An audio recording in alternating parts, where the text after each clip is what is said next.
Hey everyone, I hope we're doing good. Today is going to be a bit of an interesting deep one. I really felt drawn to talk about what soul lessons you're learning right now and just really get into like the nitty-gritties of why are you going through what you're going through? What do you really need to learn from this? And just the different dynamics that might be presenting themselves right now to you that can be kind of confusing for you to actually know what it is that you should be doing. The thing is with like soul lesson kind of things, it's so easy for us to fall back into old mistakes. And with soul lessons, these are things that might look familiar to what we've already been through. And it might call us to make different choices or not doubt ourselves in the choices that we're gonna make. So I'm hoping that this reading is going to give you some clarity in those kind of areas. I know for myself, when it comes to like soul lessons, I get very like, oh crap, is this the right thing to do? Is this how I want to navigate this? And I just want to reassure you that spirit always has your back. And I do think for a lot of us right now, there is a huge time of whatever is falling away from your life will be replaced with something better. And I do think there is a period of time where things are like closing out and we're moving into a different path and a different way of going about things. And our plans are changing. And that can be really scary if you are spending a lot of time fighting and resisting and going against those changes that want to happen. You're going to experience more grief. Spirit is also going to give you more time so that you can heal through that. But on the flip side, if you can accept what's happening, if you can roll with the punches, you'll notice spirit is literally going to change things, replace things so quickly. So I just want to let you know that before we start. For anyone that's new to pick a card videos, I have carefully crafted 4 different piles that have different messages for you. And your job now is to just choose a pile that you're drawn to. And I've made drastically different piles with completely separate cards. I've put a lot of hard work into this video, which I think is so needed right now as well. So this might end up going up on my public YouTube channel, but if you're watching this right now early, then you've probably seen it on Patreon, and really big thank you for supporting me over on there. If this ends up staying in the little private section of Patreon, then guys, I really hope you enjoy this. There's 4 different piles with different messages, and down in the description, there is a timestamp to the pile that you've chosen. If you feel drawn to more than one, then feel free to watch multiple. I usually sometimes find myself like dominantly in one and then maybe a little bit here and there in others, but there'll usually be one pile that's calling to you. I've also put different crystals on them too that can also help draw you in and just assist in that energy.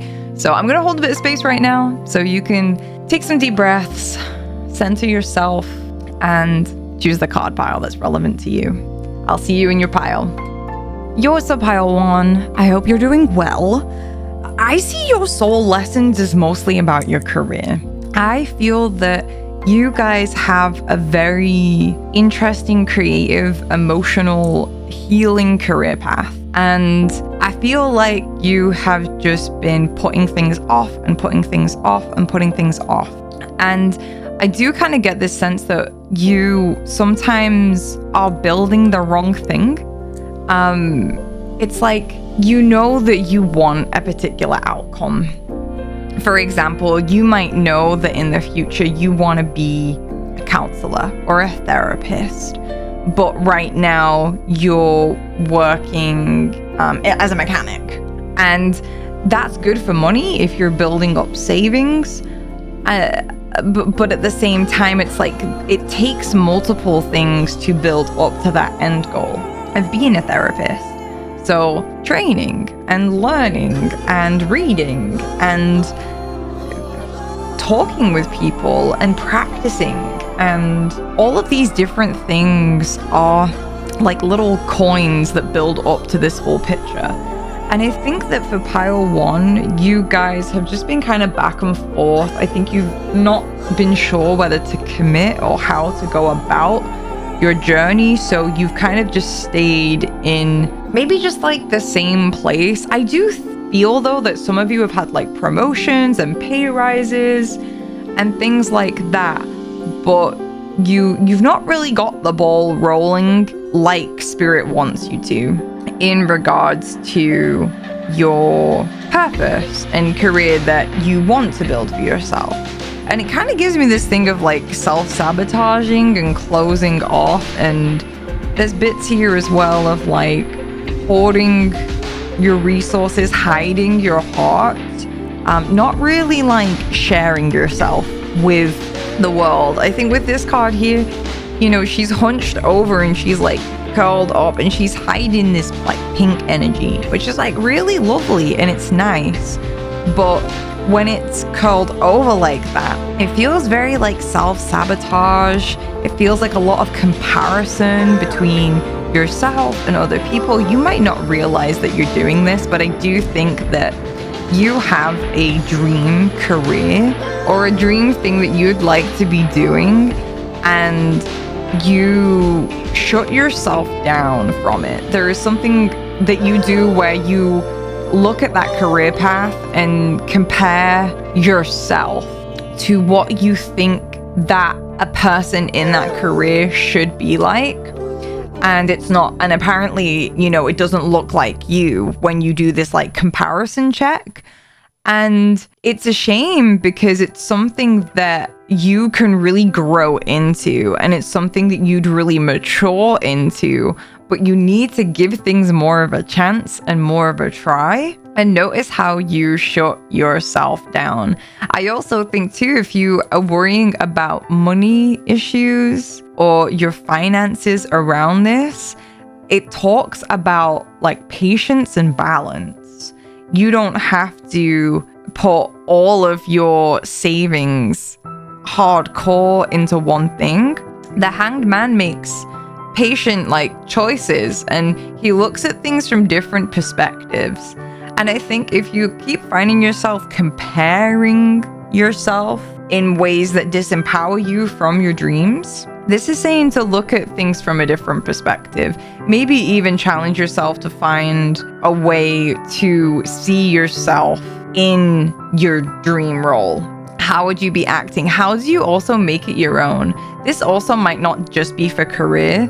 The 10 of Coins is a card of like legacy. It's what you want to build your life to be in a single tarot card. And it's interesting because I think in a lot of ways, you know, a lot of people go through this process of trying to, you know, build something for themselves. But for you guys, this is like the main soul lesson that you're going through right now, is really understanding, you know, what am I building for myself? Why do I want to build this thing? Recognizing that the things that you want to build for yourself, you deserve, and that it is available for you. It is possible to you. And a message that came through when I was like reflecting on this just before I hit record was this idea that if you can't have it in this life, you can at least start building it for you to have it in the next life. The Hanged Man as well, it keeps making me get this sense of procrastination.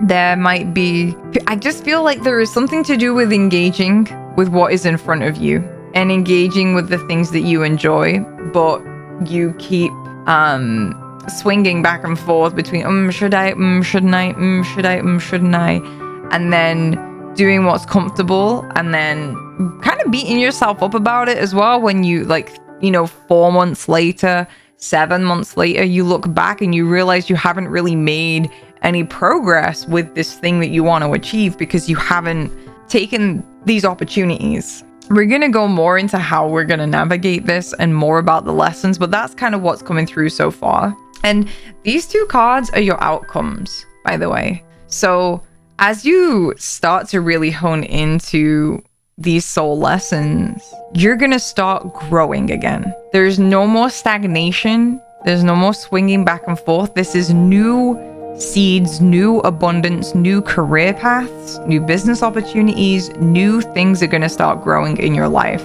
And there's also emotional maturity that's going to come from this too. The 5 of Wands card, you might have some tendencies of like just emotional immaturity, where you might even be letting drama get in your way, gossip distract you from working on this as a way to procrastinate.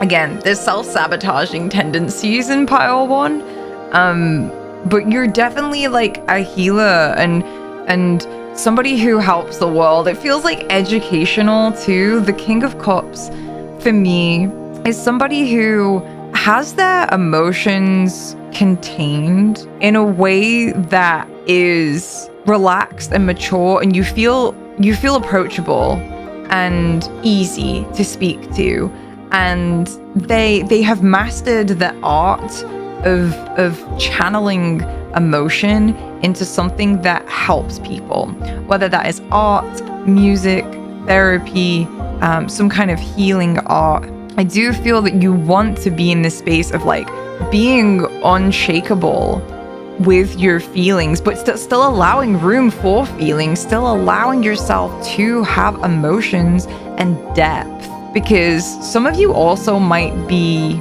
I'm getting this visual of like feet not touching the ground.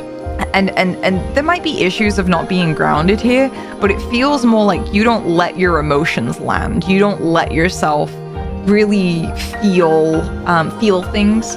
And this is like your soul lessons right now, is learning how to like embrace those feelings. But I think this is gonna come from resolving these 3 things first. I'm gonna try and simplify this as much as possible, these 3 cards, as like a recap. But as we pull more cards, we're gonna start deepening, your connection to this soul lesson, because 3 cards don't really do it justice, and I'm not getting the full picture either. So the Hanged Man, a soul lesson of learning when is appropriate to be patient, when to change your perspective, when to look at things from new angles, but also being aware of procrastination, stagnation, and there's also a surrender to this as well. Surrendering the ideas that certain career paths aren't for you. There's also a surrendering of your ego. These people in your life that you feel are taking over you, or achieving more than you, or passing you by, or getting ahead of you. You need to let that go, because sometimes that's the very thing that keeps you holding on to repeating a comfort zone that isn't serving you. The second card is the 10 of Coins, which is about, I am building a legacy. This is also a card of family, building a family for ourselves, or maybe it's the family we're born into. This is also about wealth and career paths. And some of you will notice how, if this card associates to family, we can see how wealth is passed through families. Sometimes we can start out with nothing, no coins. Our families weren't privileged to do that. But we can start building a nest egg that gets handed down and handed down and handed down. This also relates to things like family businesses and career paths that our family inspire for us. Sometimes that's not always the best thing, because it can also make you feel trapped. But this is, in my humble opinion, is, especially as somebody who I'm trying to read from a place where I want to empower your soul to do what you're here to do, and F anybody's standards, F what anyone else wants for you to do. Sometimes our abundance that we build for ourselves is nothing to do with following in our family's footsteps, regardless of how much they want that for us. But the 10 of Coins is a soul lesson. Recognize the value of what you're building, asking yourself and checking in of, okay, is my actions, where is it building? What is this leading towards? What is this leaning towards? Where is this taking me? Because some things, again, they might not be a straightforward path to success. There's little things like, okay, like I am using a little bit of time to support myself whilst I'm on this path. And I'm going to read a book about this subject that I like. I'm going to take a class on this thing that I like. I'm going to get some advice. I'm going to watch a YouTube video on this thing. I'm going to fill out my journal today with this thing. And all of it builds. So one of your soul lessons is to recognize that everything builds. Every single step builds. Don't concern yourself with comparing yourself to overnight successes or structures that have already been built. Do not compare your path to somebody else's. I know that's really basic, but that is a soul lesson that you're struggling with, is that sometimes you want things to just happen overnight and just happen for you. And some of us either haven't built these foundations in a previous life for us to just come into it now. That also depends on our karma. Even people who come into a family with money, it's usually the energetic vibration. They've held something that has entered them into that from a previous life. Please don't feel ashamed or resentful. Let that go. Your soul does not need to hold on to those types of toxic thoughts, thinking that you're not good enough and you're not worthy and there's something wrong with you and that's why you don't have this. That's not true. That is not true. Whatever it is that you want, whatever dream it is that you have, whether it's a career path or being a father or having a family, don't compare your building of that to anybody else. It's going to be done in your way. Spend time really feeling into what is your way of doing that. What do you look like when you're in that path? And do not Next soul lesson, learn to notice when you're self-sabotaging. Learn to notice when you're closing up. Learn to notice when you are comparing yourself in a hurtful, harmful way to your soul and your spirit. Sometimes it's healthy competition with people, but this is giving me the vibe of like, drop these just these emotions that are toxic, that's like about, I almost kind of feel like there's like a getting vengeance on other people. Like you succeeding in life is to get vengeance, or you doing well in life is to kind of like give somebody a taste of medicine. It feels like there's a bit of resent and you want to drop that. But we've got more cards to come that will hopefully give us more context, but I hope this is resonating with you so far. So we have some soul cards. Surrender cards, sorry. But they kind of are, they do kind of hit right in, don't they? Okay, so we have, and this is advice around your soul lesson. So one of your soul lessons is to surrender the drama. No matter how emotionally charged you are getting, remain calm and learn to not contribute to the drama. Staying centered will help resolve the issue more quickly. This is also your internal drama. Drama is not just something that happens on the outside of you, it's also what occurs on the inside. So be aware of when those things are happening, and notice too that this might be a thing that you do to procrastinate. This might be a thing that you do when things are stagnant, when you don't feel like you're progressing with something. Just notice how your spirit, your soul might just be kind of making a bit of drama out of things when it doesn't need to. It really doesn't need to. The next card we have is surrender to setting limits. It is healthy to set boundaries in relationships. Practice expressing your needs and remember that no is a complete sentence. And I think these kind of tie in together in one aspect of setting limits with these dramas. If you're around somebody who is very dramatic, again, this can be a family member too, because we have a 10 of coins here as well. This is a general reading, and if anyone wants to touch in with this a little bit more personally, you can come get a private reading with me, or if you're a $20 pledger or more, we can touch into it on a VIP reading night. But there is a need to set limits here. There's a need to set boundaries, and learning how to set those, like, again, inner boundaries as well, of when drama starts to happen, when things start to like get you involved, when it is not serving you, it's taking you away from what's important to you. You need to learn how to say no to it. There's also limits here with yourself in what you're building. So it's okay for you to go play video games. It's okay for you to laze on the sofa and not do anything, but you do need to start setting some time limits with yourself. So that for some of you, and this will only hit with some of you, if you feel a sense of urgency to start this path, that this one is for you, of starting to set limits with yourself. Just a few time limits, okay, here and there, of just like, okay, this time, this day, I'm reading this fucking book. and like, fuck my drama. I ain't gonna like throw a hissy fit about it. I'm gonna set some limits with myself, and I need to do this because this is also not just about you, but it's your purpose. You know, these things are worth fighting for. And I think that I kind of get this impression for a long time, like you've just been left to kind of like do whatever, but also just be continually judged.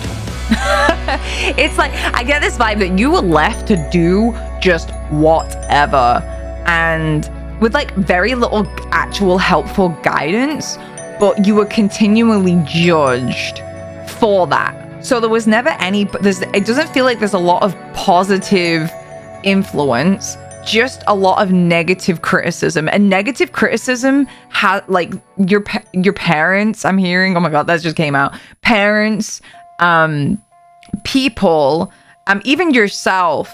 You're not gonna build this dream by guiding yourself with negative criticism. I'm just gonna repeat that again. You are not gonna build the things that you want and that your soul wants for you in this life by guiding yourself with negative criticism. Set some limits to that negative criticism and say, okay, I want to build this for myself because I love this thing. I'm going to choose to read this book because A, I'm actually really interested in it.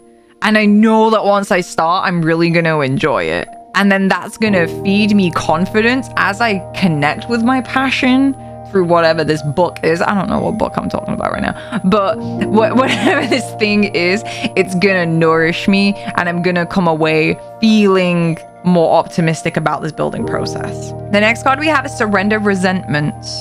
Holding on. That sounded like advice to hold on to resentments. Holding on to resentments only poisons you. Try to forgive others for their shortcomings and keep moving forward towards positive situations in your life. I think some of you are about to go through like a bit of a deep healing step of forgiving people for their shortcomings. Because people have them. We all have them. Some more than others, and some, I think especially if you were younger, you felt like they shouldn't have those types of shortcomings if they were entering the role that they entered into.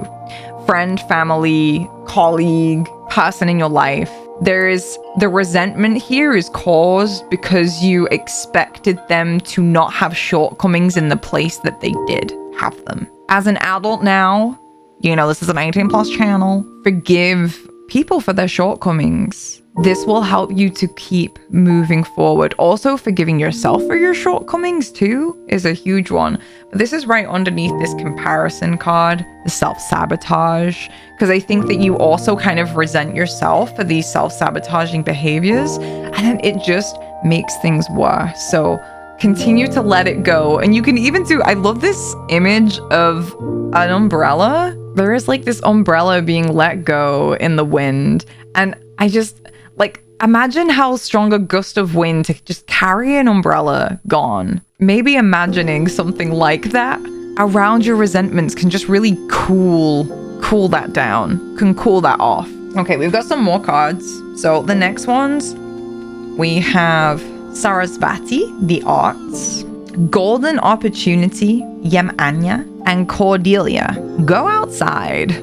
So the Arts, this says, express yourself through creative activities. This is like one of your guiding energies right now. You're being encouraged to express yourself through your creative activities. Continue to explore these creative pursuits that you've got going on, and don't be afraid to get creative with things. I also think this is a really good channel for your emotions too, especially with the swan. The swans are representative of grace. I'm not sure if this is a swan or a goose, but I get a lot of like grace from this. And we also have a lotus. We also have the lotus flower here. So the lotus represents going through hard, tough times in order for us to grow. And there is this phrase called no mud, no lotus. And the lotus grows from the mud. Its roots go right down into the mud, and you wouldn't see it from the water though. you wouldn't see it. And it really does like grow from the crap. And it's been known as a spiritual symbol of transformation and purity. And I feel like allow artistic pursuits to be a vehicle that you purify your emotions through, or you allow different emotions to move through you. And this can be in your private time. This doesn't have to be shared with anybody else, but things like dancing and singing and just getting the energy flowing through those kind of mediums is really going to help you. Because I do think there is this tendency with you guys in pile 1 that energy just gets fucking stuck like really hard. So it's important, get painting, get flowing with something. Even if, again, I feel like this is something, because y'all are procrastinators, this is something that you know that you should be doing, but you don't do it in the energy that kind of remember doing it in. Like, more flow is necessary. And don't be afraid of yourself. Stop being so afraid of yourself. The next card is Golden Opportunity. And this says important doors are opening for you right now. Walk through them. Walk through the doors that are being opened to you. This includes your relationships. There's opportunities as well within work, inspiration, ideas that you are being led to.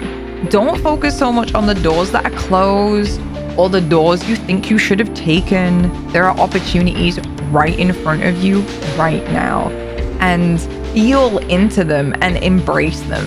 And I think this is also just like, I just feel like a little golden light coming through. I'm kind of getting a visual of like sunlight breaking through clouds. And I think for some of you, you've gone through just a really unclear time where you didn't know what opportunities are really out there for you. You didn't really know what your calling was or what you're supposed to be doing. And I do feel that there are new things that are just changing really rapidly. I said this in the intro about how there's a lot of timeline shifts happening, and a lot of our old plans of how we thought things were gonna be is just, it's just changing. And the more that we can just accept that change, just accept the change and roll with those changes, opportunities, and the universe is going to replace and bring in new stuff and bring in new callings. And I feel like that's especially true for you guys.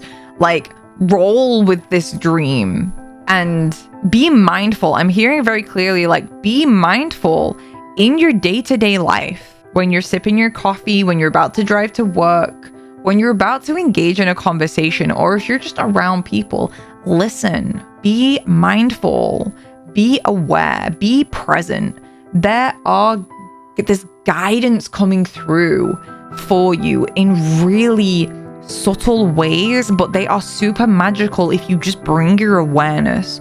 Notice the music on the radio, notice the conversations that you pass, and just notice even just like what is being recommended to you and where you feel drawn to. There's new opportunities, but you are being guided to go outside. So for some of you, these opportunities can't reach you easily because you're inside too much. So this is pushing you a little bit out of your comfort zone for some of you to just start getting out a little bit. And this doesn't always have to be about getting outside physically and in nature, although that's a very helpful way to like ground yourself and balance yourself. This is like, get out there into people, get out there around other people. And these don't always have to be emotionally loaded conversations. That is what I'm hearing. You need to have a little bit more fun, but put yourself out there in spaces that you don't usually, or just showing up in a different way. You have been indoors too long. Go outside and get some fresh air. But you being indoors too long, I feel that that's very deep for some of you. Some of you have been indoors for too long. You have been too inside your head, too shut down. You've not been showing up. So y'all you're learning how to show up. All right, we got some more cards. We got luck, we got rough drafts, and humility. This luck card instantly makes me feel like, again, this comparison thing, like no one just gets their life just from sheer luck. And if you've been having a headspace where like you're unlucky, opportunities don't come to you, like you're destined to just stagnate and never,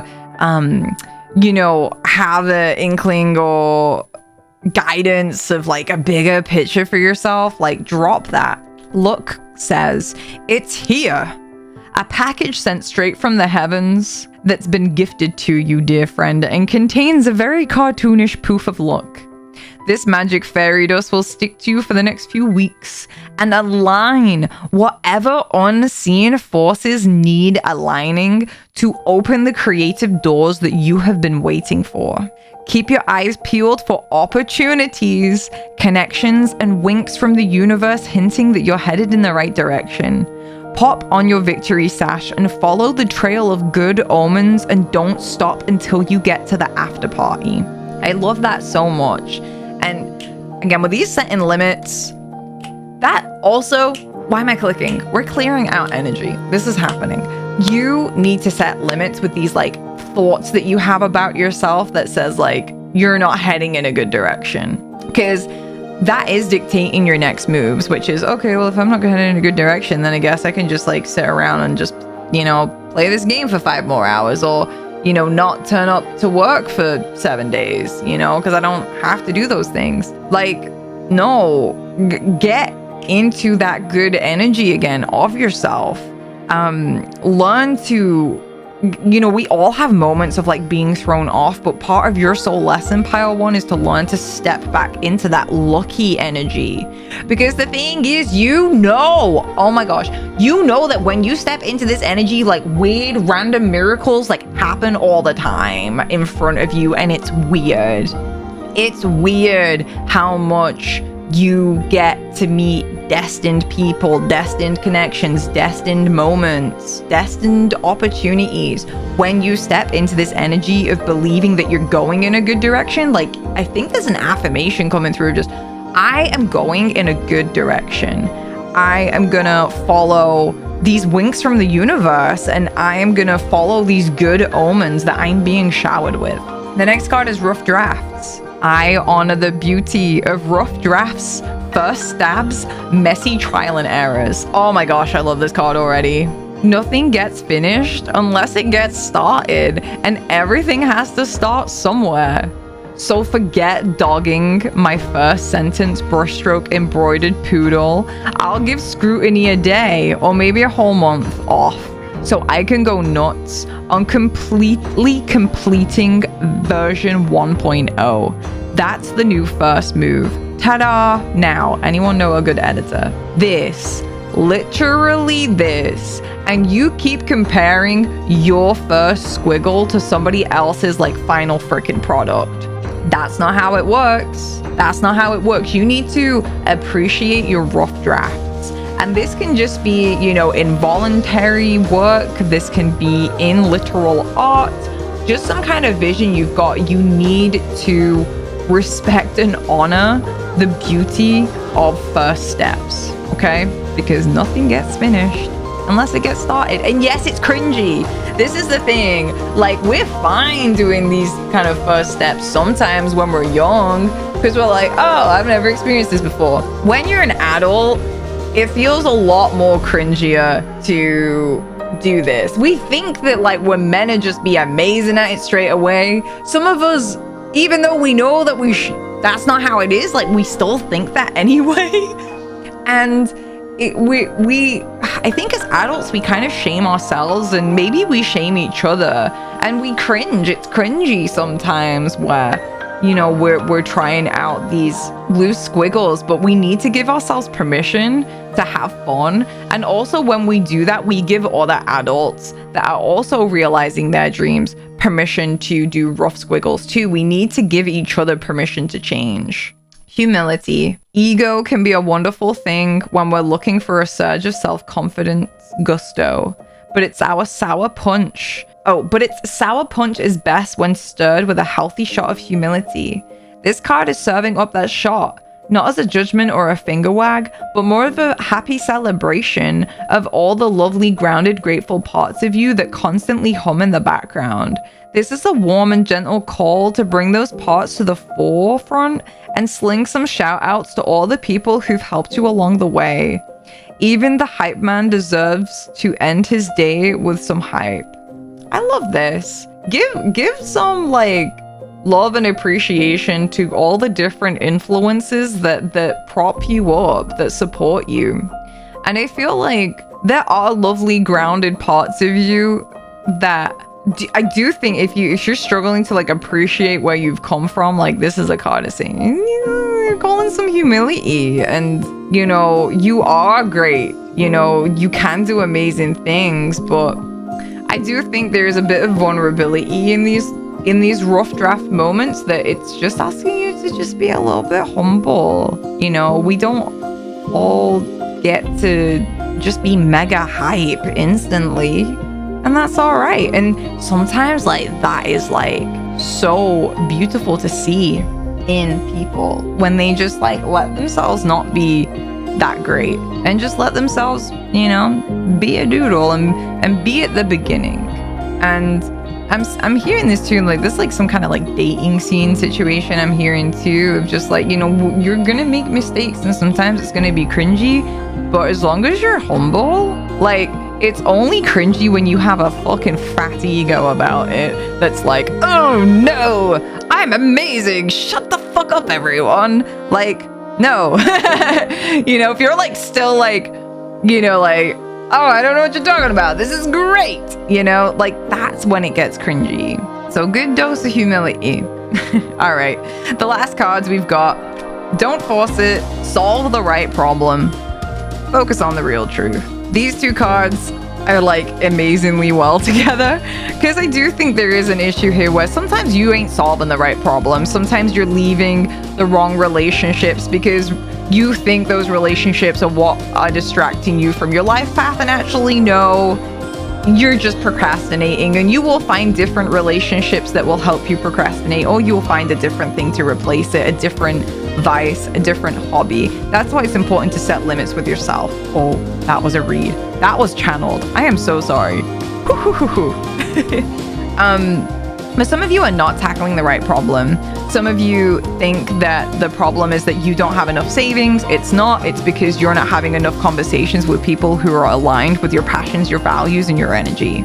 Some of you think that the problem is that you can't connect with people, or you're misunderstood. No, the problem is that you don't actually speak enough, and you don't put yourself out there and humbly, heartfully, heart-centeredly connect with people and have real vulnerable human moments where you let yourself make mistakes in conversations, and also hold space for other people to like be awkward and uncomfortable too, you know. Solve the right problem and focus on the real truths in these things. Some of you, and you know you are, some of you know and are aware that you're making some excuses. I'm gonna read the cards officially. Don't force it. Says an architect built a cluster of office buildings around a central green. When construction was completed, the landscape crew asked him where he wanted the sidewalks. He said, just plant the grass solidly between the buildings. By late summer, the new lawn was laced with paths of trodden grass between the buildings. These paths turned in easy curves and were sized according to traffic flow. In the fall, the architect simply paved the paths that were already walked. Not only did the paths have a design of beauty, they responded directly to the user's needs. What are you forcing? Where can you ease off? Sometimes you are spending so much energy solving the wrong problem. Some of you are giving things that don't need to be given. Something easier can be done. But what are you forcing? Where could you ease off? Solve the right problem. I'm not returning until you fix it. The band leader Count Basie. Wait, hang on. What the fuck does it say? I'm not returning until you fix it. Band leader Count Basie told a club owner whose piano was always out of tune. A month later, Basie got a call that everything was fine and fixed. When he returned, the piano was still out of tune. You said you fixed it. An irate Basie explained. I did, came the reply. I had it painted. The moral of the story says, are you solving the right problem? Is there a more significant problem that you are overlooking? Next. And finally, focus on the real truth. 2 men went to a Sufi court to settle a dispute. After the plaintiff made his case, the judge said, that's right. Then the defendant made his case. And again, the judge said, that's right. At this, the clerk of the court exclaimed that both can't be right. The judge said, that's right. Moral. Truth is all around us. What matters is where you put your focus. What's really important? Where should your focus be? Ooh, child. So this is the soul lessons that you're learning right now. And this, I feel like all of the advice here is to help you to overcome these like soul lessons that you are learning. And I really hope that my content can continue to, to help you and to help you understand these issues and to support you in whatever way I can. Thank you so much for your time. If this resonated, please drop a like and leave a comment down below. Tell me a little bit about what resonated. And if you want to chit chat a little bit more about it, like I'm totally down. I love hearing how people resonate with certain spirit messages, and it also allows like a more direct connection so we can even see if it goes a little bit deeper. I appreciate your time. I appreciate your support. If you're on Patreon, thank you for keeping my content going. Thank you so much for all of the love. If you are watching this on YouTube and you're not a Patreon, then please consider supporting me. I have a ton of extra content on there, but these things on Patreon, it also supports the content that I put there out in public too, so that more people can have access to free content. Thank you so much. I hope you have a lovely rest of your day, and I'll see you guys soon.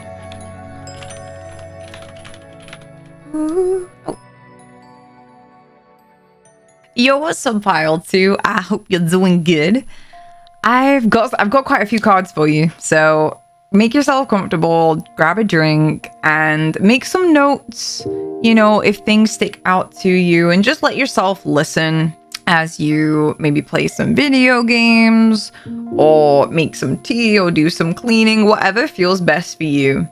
Because I do feel from you guys, Pile 2, you have had a lot going on, and I want to be really sensitive and delicate towards you guys about your soul lessons, because I think it's really easy for you guys to feel dissuaded, feel like hopeless about your future. So I want to be really mindful of that. The first card we have, a soul lesson that you're going through right now, is to recognize that there are wonderful people around you that want to help you, and that there are opportunities being offered to you. You're learning to notice the opportunities.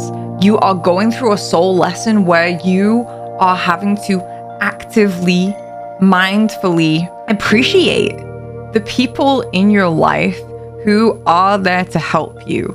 And you're learning to appreciate people and opportunities that are in front of you. Because one of the things that I see as an issue for Pile 2 is that you can often take things for granted. And I think this is because you've had a lot of hurt in your past. Sometimes when you've gone through so much pain in your past, you can't really allow room for you to really love people and appreciate things, because if for a moment you let yourself feel connected and happy, you don't know if that's going to lead you to sadness, because sometimes it will just go the next minute. I think if you've had struggles with things in your life being inconsistent, your soul lessons right now for you is about how to create happiness and appreciation in your life and move on from this painful past. Because you're right, sometimes things won't stick around forever, but that doesn't mean that you should allow yourself to stay in an emotional situation where you aren't appreciating things and that you're taking things for granted. I do think that Pile 2, you guys are going through, sometimes you like daydream too much about your future and you're not really capitalizing on things. You're not really moving forward with your plans. And I think the past keeps getting in your way. The center card of the 6 of Swords is a card about moving on. It's a card of moving away from heavier times and letting yourself move forward into a brighter future, into happier times. And even this could be about like traveling as well, moving to another country, journey over water. But it's also about seeing that you have a destination and a goal in sight. And with these two cards just off the bat, as these kind of like as a soul lesson, like you are learning the soul lesson of letting go and moving on from your past.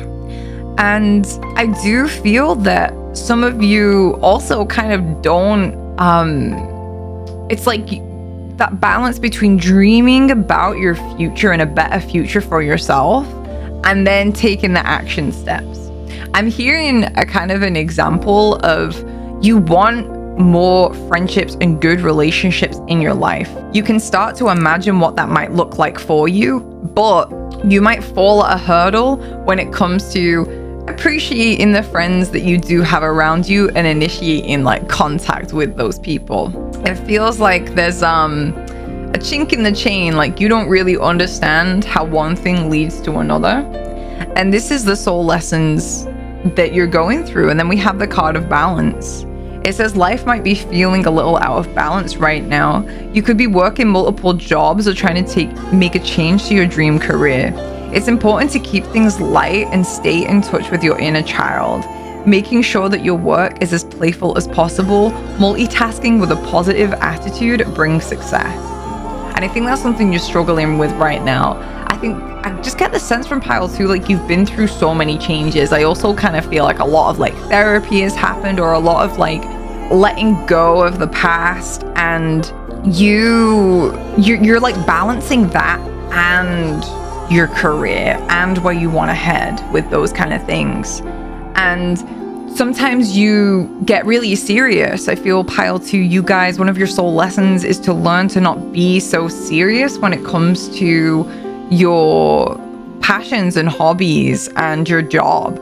It's really important for you to take your inner child into consideration and continue to have fun and be playful with these things. I also feel like being playful with friends, being playful with opportunities, be playful in your affections as well. I think that there was maybe some kind of like trauma that happened with you when like if you were playful and lighthearted with people, or maybe you were lighthearted and playful with your career path, like it was like at that moment when you were like carefree and playful and affectionate, like that's when something bad happened, and it kind of taught you to not be that way again. And I feel like so much heaviness around my shoulders and around my heart when I'm doing this reading, and it feels like you've just kind of like dogged yourself down, and it's like, okay, I can't ever let myself be in that position again, so like I need to like take things seriously, I need to stay guarded, I need to also feels a bit like dissociated and just like not interested. Like sometimes people think that being not interested is just something that happens, but sometimes that's like a trauma response. Like there are things that your mind and your feelings will do so that you don't engage in an activity that hurt you in the past, or engage in a situation that's hurt you in the past. And rather than it literally just saying to you, okay, I don't want to go there, it'll just be disinterested. It'll be like, okay, no, like that's not interesting to me. Nope. And some of it's very innocent. I think that there are friends and people around you that are wonderful people who wish to help you, and you're not feeling it. You're not feeling it. So you're learning to feel it. Your soul lesson is to learn how to let go and move on from these past situations that did hurt you, and learn to embrace the wonderful people that are around you right now. I do feel that there has been a lot of traffic through your life, like different people coming and going, and I think it really messed you up for a long time, and you've been doing a lot to try and find like a balance with yourself with that, because you've had to overcome like a lot of loss and pain. So for you to build what it is that you've got now in your life, like if you're watching this, you like, if I'm uploading it to public and YouTube, then this is free content. But if I usually put these videos on Patreon. So if you're at least listening to this Patreon, you know, you've at least got you know, a bit of spare cash and, you know, a computer and hopefully a roof over your head. Hopefully, you know, you've built something for yourself. You're building balance in your life. You have built something for yourself. It might not be the ideal, but it is enough for you. And you should be so proud because of the things that you've been through, because of the life issues and pain that was sent your way.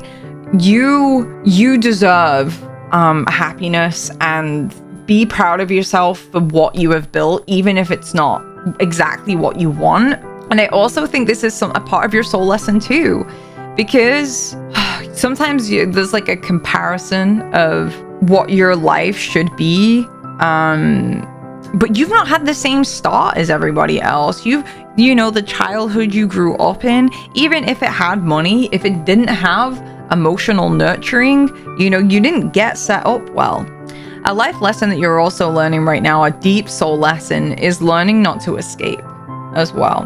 The Six of Swords, which is the center card, is sometimes you might go and like find things that you think you need, like overseas or like away from where it really is.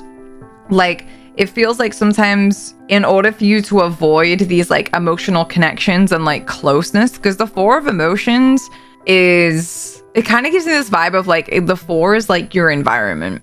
And in astrology, the fourth house, it's like your environment, your family, it's like what your roots. And this makes me feel like sometimes you keep doing this thing where you like pull away from people, you pull away from your roots, and you're learning that there's a balance. You know, you can do both. You can like take some space away from people, but don't completely like cut out. I don't know. I feel like this is like finding the things to appreciate and to connect with about the people that are right in front of you. If you have a tendency to feel like your happiness is always like somewhere else, then your soul lesson is to learn to recognize that like happiness is right here in front of you, and it's your responsibility to kind of like tune into that. And you are gonna have to heal some stuff.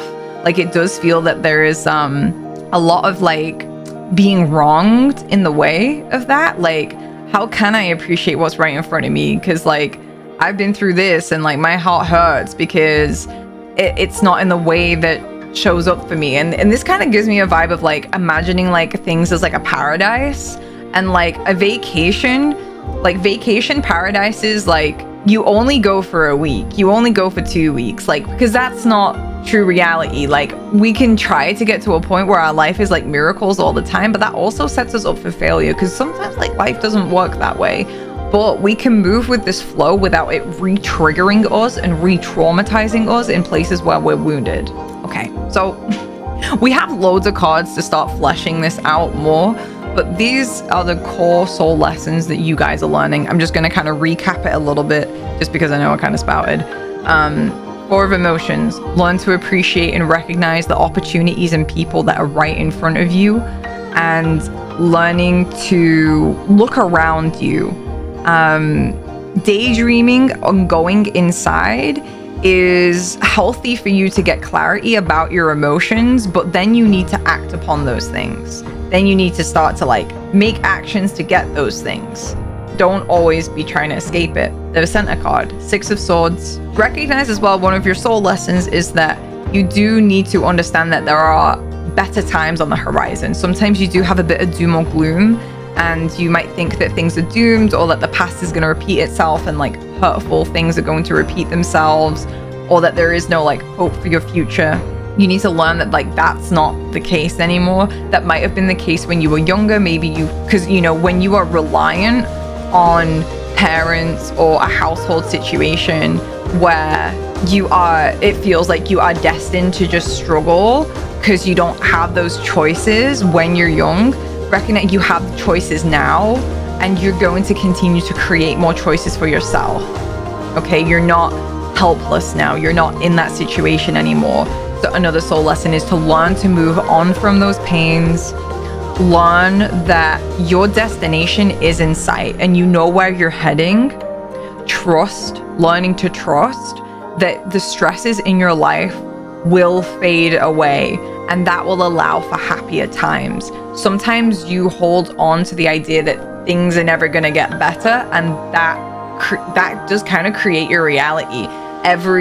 You don't give any time to rest or relax, because you're always waiting for the next thing to F up, and then lo and behold, life will deliver, because it usually does. No one gets away with life without having like a few obstacles, and it's all about like how we're moving through those things, and life will seem like a big snowball of really bad things when we're not noticing the good things. So recognize that. Another soul lesson as well is to recognize when you need to take breaks from things, recognize when you need to take some space from things, and recognize when you might be using different forms of escapism to distance yourself from what's important to you and what you really want.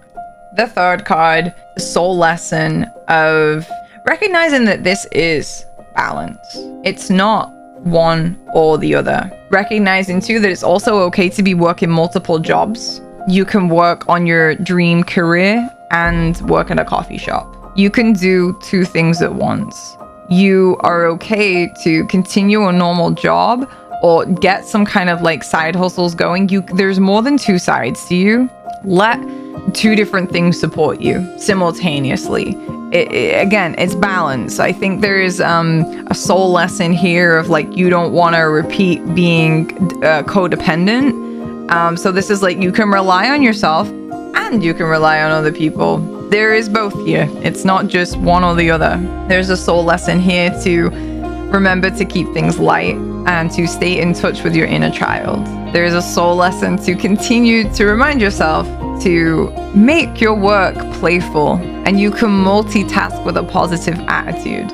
And the results of you learning these soul lessons will be this: the Three of Emotion. This is a card of friendship, and it's about news being on its way, wonderful news and announcements regarding pregnancies, births, or graduations. New friends will be made, or communities of like-minded people will draw closer to one another.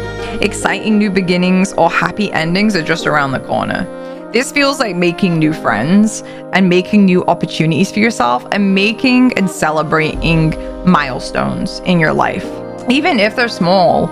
I kind of get this vibe that, you know how I was saying earlier, like if you're always looking at like, each bad thing and you're not taking time to notice and appreciate and be grateful for the opportunities and moments of goodness, you miss out on the celebration that balances bad things that do happen.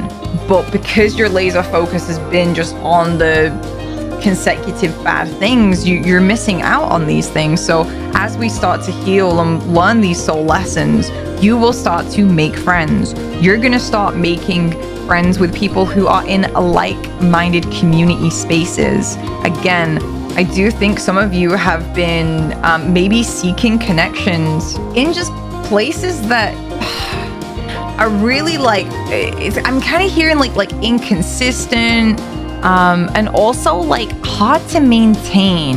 And it's like it's almost like you're afraid to emotionally connect and like mindfully connect with people who are like I don't know if it's like local to you, but it's like it's like at your fingertips, The next card we have is the Guardian of Thought. This is interesting because this is like an emotion card, and then this one is like thought and thought, emotion and emotion. So, I love this card too. So this is another result. It says you might be called to be a spokesperson for a cause close to your heart. Your angels will give you the perfect words, and you will do brilliantly. You might be asked to be a mentor or to find one yourself. This situation involves someone who's a professional with a positive attitude and fresh ideas. This person, who could be you, might be emotionally unavailable. So I wonder if some of these pains that you've went through with people were caused by emotionally unavailable people, but you're kind of like learning that like emotionally unavailable people, like they're still good mentors. They're still people that you can learn a lot from. They can still be good spokesperson it doesn't mean that they have to be like my soulmate, my best friend, or someone that I like confide in a ton about my emotions, but they're just people who teach me really good resources. And I do think as well that you are being guided to speak up more about the things that are important to you in like communal spaces. Or again, this is with this card saying about being a mentor, becoming a mentor, or finding one. I do think that like this is a result of you choosing to move forward and choosing to let go of this like hurtful past. And I think that you're also going to be more guarding of your thoughts as you choose to continue to like, okay, everything's going to be fine. I'm going to focus on what makes me happy. I'm going to keep my attention there. You'll naturally start to guide and guard the thoughts that you have from influences. And you'll start to notice the kinds of people who are positive influences on your way of thinking. And sometimes what you might notice is that sometimes it's not other people that are affecting or influencing your thinking. Your thoughts and your own insecurities are at play in certain relationships. It's not actually the relationships that are doing anything, it's your own unhealed stuff. And I do think that you're gonna start to see this tendency sometimes of how you externalize issues and use it as a way to distance yourself from people who could actually be quite good for you, who teach you a lot. Again, there might not be a super emotional soul bond relationship that you're looking for, but there's a hella good conversations and insights and fresh ideas and somebody who's very engaging to speak with. And I feel like you're going to be realizing that sometimes it's you that's the problem. It's not always about other people not making you feel like you fit in. Like sometimes it's the energy that you've carried around with you and the perspective that you've carried. So as you start to shed this, you are going to be somebody who starts to, I do feel if you overcome this, it's like you will start to teach other people how to do that too. You'll start to reconnect with a cause that's close to your heart, especially with you guys of going through so many struggles in pile 2. I'm a big advocate, like whatever you conquer, you then teach, especially in like your inner world. Connecting more with like-minded communities and being able to speak to these people. And the last benefit is choose freedom. It says sometimes you may feel as though your way is blocked, but often that's just an illusion. You could free yourself from these obstacles that you're so focused on by choosing a different path. Turn your thoughts away from negativity and envision endless other possibilities that you might act upon instead. And this is another benefit. Even though you might go through obstacles, even though things might not always be so straightforward, you can focus on choosing the best path for you. And you can as you learn these soul lessons, you will start to be able to easily turn your thoughts away from the negative thinking. Because I do think I'm hearing the word trauma brain. I'm not a scientist, I'm not a psychologist. I don't know what the full details of trauma brain is, but for one of you listening, trauma brain, it's saying like this is trauma brain. And it makes you think more negative than things actually are. It's because this heaviness in the past and what's happened in the past, like it's what's dictating how you think about things now. So you will be able to choose freedom. You will continually be able to choose to be free of these things and continue to move despite these obstacles. And you're not going to completely cut away or cut off from everyone or give up. Pile 2, some of you just give up when you get faced with obstacles. You will no longer be doing that when you learn these soul lessons. We have some more cards. We have a lot of cards, by the way, so hopefully we're just going to keep fleshing this out, but I hope you're with me so far. So, pile 2, soul lesson. Learn to surrender to your passion. Get out of your head and feel the fire in your belly.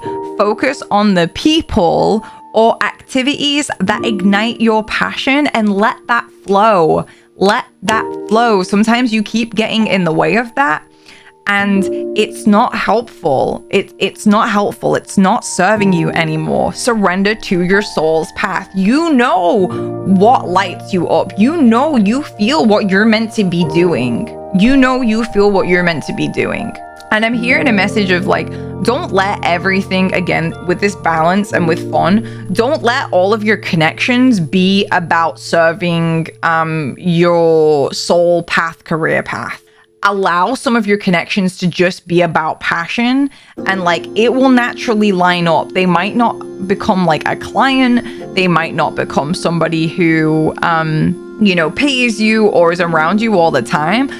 But just let things fall into place. There are some of you listening to this pile who have, you're being lit up about like holding community spaces and speaking with people. And some of you, this is a very specific message for some of you. I'm hearing like this tendency to like go out and like do things instead, like, or like distance yourself or what's the word I'm looking for? You look elsewhere for the connection you seek. This is giving me a vibe of like, the long way around sometimes will be, you trying to start your own community. Can you just help in a place that already exists? Like, maybe it doesn't have to be your own thing, because it feels like some of you are going to be, and that might be a way to rob yourself of communities, because like, okay, well, I believe in, a space where like-minded people connect. I'm going to go make my own space. If every single like-minded person did that, there would be no community, because we'd all be sat waiting in our own little houses, waiting for the people to show up. But if everyone is doing that, then it doesn't work. So I do feel like this is saying for some of you, participate in what's right in front of you. Participate with the people and the relationships that are right in front of you. And this is also just with your skills as well. Like, just practice with people. Like, stop making it harder than it needs to be. Like, just have fun with things. It says your life's journey has been perfectly designed for your soul's growth. This is including these hardships that you've gone through. Your life's journey has been perfectly designed for your soul's growth. Embrace every lesson and every moment. Surrender unhealthy relationships. Let go of relationships that don't serve you. These other places that you're like putting your time and energy into that is not communicating with you. They're not responding with you. They're not, I don't know, you're just not having anything come out of it. You don't feel that passion. You don't feel like it's part of your soul's path anymore. Let go of relationships that don't serve you, including unavailable or toxic people. As I said, there's vibes here of like, some of you might be struggling to deal with people who are unavailable in the way that you want them to be emotionally, but they're available in more of like an intellectual, mental stimulation way of like conversation. And you're gonna have to learn the difference between those types of things, because I think that like these people you learn from, but it hurts you that you can't have the type of relationship you want, and then you will like completely cut it out.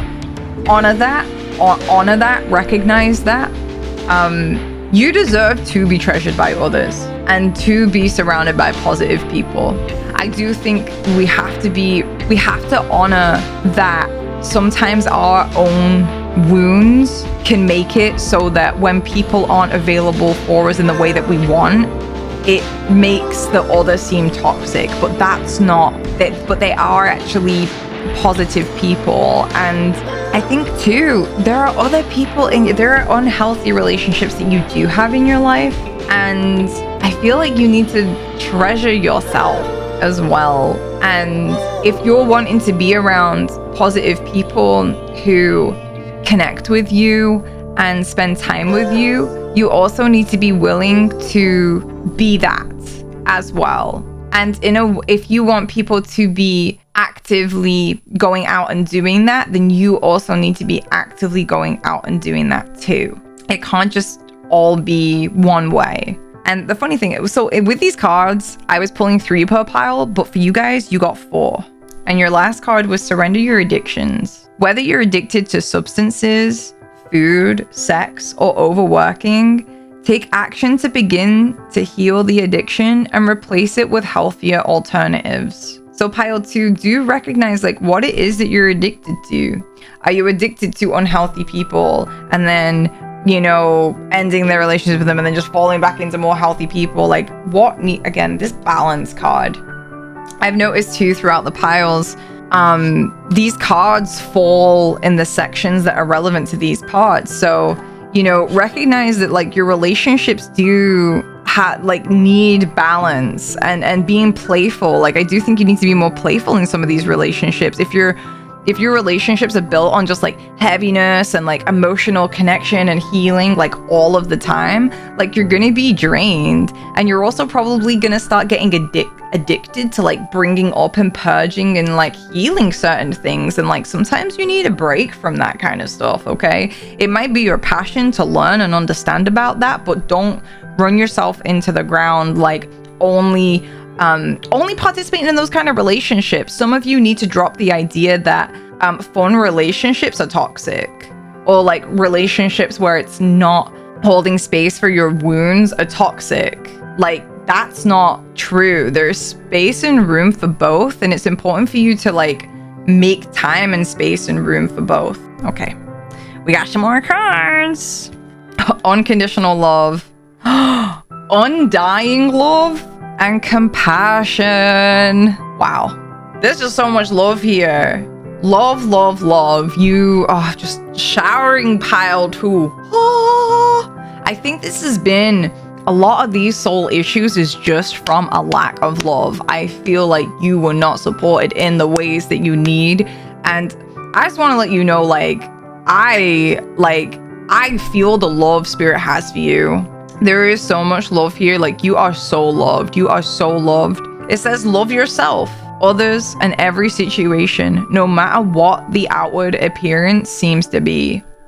And I think this is very important for your soul right now. Is this unconditional love? Unconditional love. Love yourself, others, in every situation, no matter what the outward appearance might be. The next card is undying love. The love you have shared is eternal, regardless of the situation. You don't always need to be so entwined with somebody to love them. It doesn't have to be that way. Sometimes some of you might be so trying to hold yourself to a standard of unconditionally loving people that you judge yourself for walking away from people who hurt you. I'm gonna say that again. Some of you hold yourself to the standard so hard of unconditional love that you continue to be around people who hurt you. And when I say hurt you, I mean when you tell them, when you communicate that something hasn't made you feel too good and you're not feeling so great about something, and they get offended and triggered and they don't want to ask like, oh, like, what did I do? Is this something that I can do to change that? Like, how can I work with you on this? Like that is it's toxic if you communicate what's hurt you and then their response is to gaslight, shut you down, not work with you. They don't want a resolution on it. Like that's what's toxic. So some of you needed to hear that. Some of you, one of you, who knows? Because some of you continue to stay in these relationships because you think that you are supposed to have unconditional love is different to an undying love. And like having an undying love for someone, like always having to feed it, always having to what am I trying to get at? It almost feels like some of your relationships, like you feel like you need to continue to stay in them all the time. This is on the addiction part too. Like some of you are still feeding like a lot of energy. Dude, some of you haven't let these old people go. Some of you need to learn to let people go. You still have like an undying love for these people who caused you pain in the past. And it's different from unconditional. Unconditional love and compassion are different energies than undying love and like addicted and like keeping the hold. You're not letting go.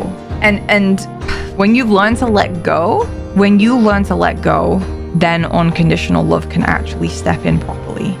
You can forgive people for their flaws, for their shortcomings, for their mistakes. You can start to let that in. But that real love can't take place whilst this energy is here. The next card is Kuan Yin, compassion. Release judgments about yourself and others and focus on the love and light that is within everybody. And you can work with Kuan Yin. I've been trying. She's I'm very new to her, but calling in Kuan Yin to help you release judgments in your heart is very, very healing.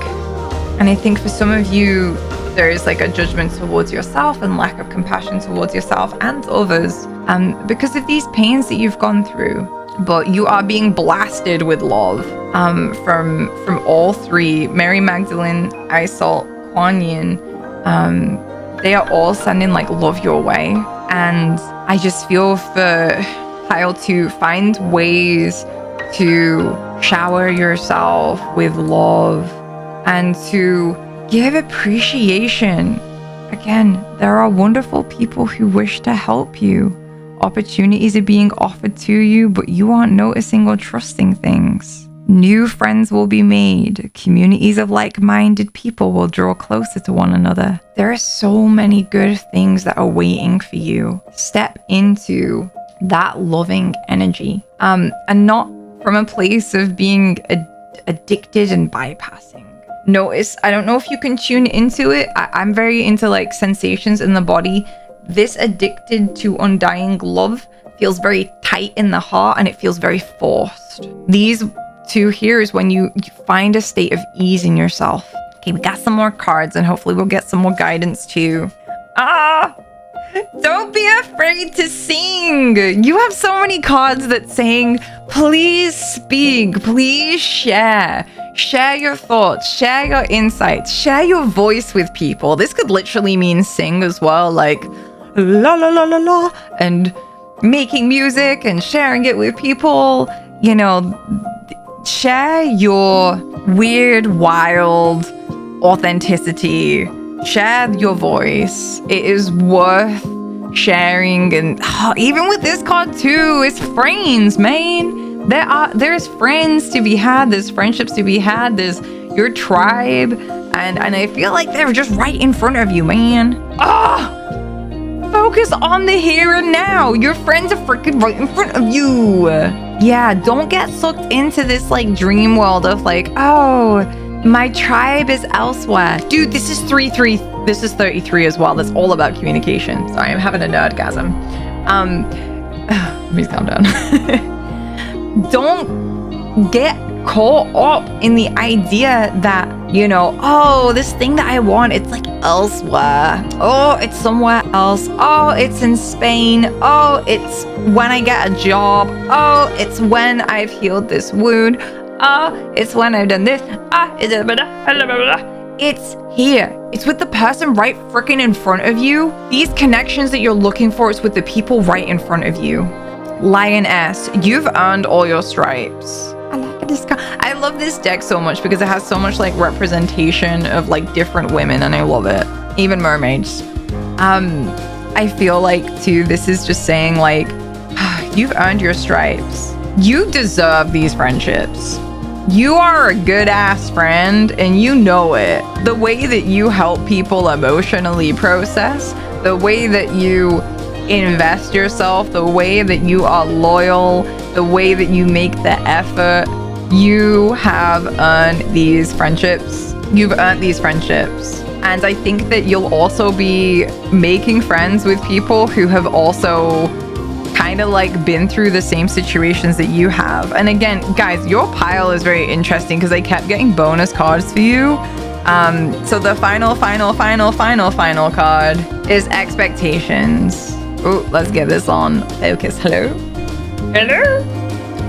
Don't seek anyone else's approval. If this is the reason why you are not speaking because you don't know if people will approve of what you say, or if you don't think people will approve of your singing, or if you sharing, or if you share light-hearted appreciation Again, we're tuning into the energy earlier of like you having lighthearted, like childlike appreciation and just like feeling good about people and letting them know about it.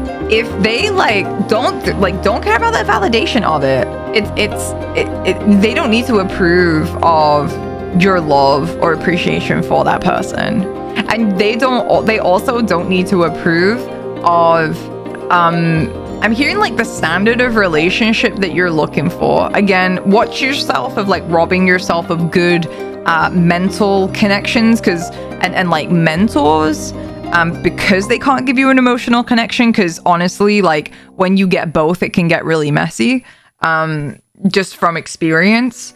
But yeah, like you don't need their approval, and you don't need anyone else's approval about your relationships and about your life. Yeah, you don't need their approval. Whoever's approval it is that you're looking for, whether it's, you know, about your job or your love life or how you live your life or who you are or your friendships, like you don't need that. You don't need their approval. I love these cards so much. I think this is I think someone wants to know this deck, and it is, what deck is it? Give me a moment.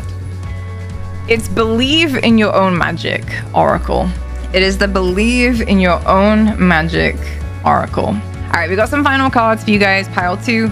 I hope you're enjoying the video so far. If you are, please leave a like. If you're watching this on YouTube in public, then please go check out my Patreon so you can get some more content and continue to support me providing free content to the internet.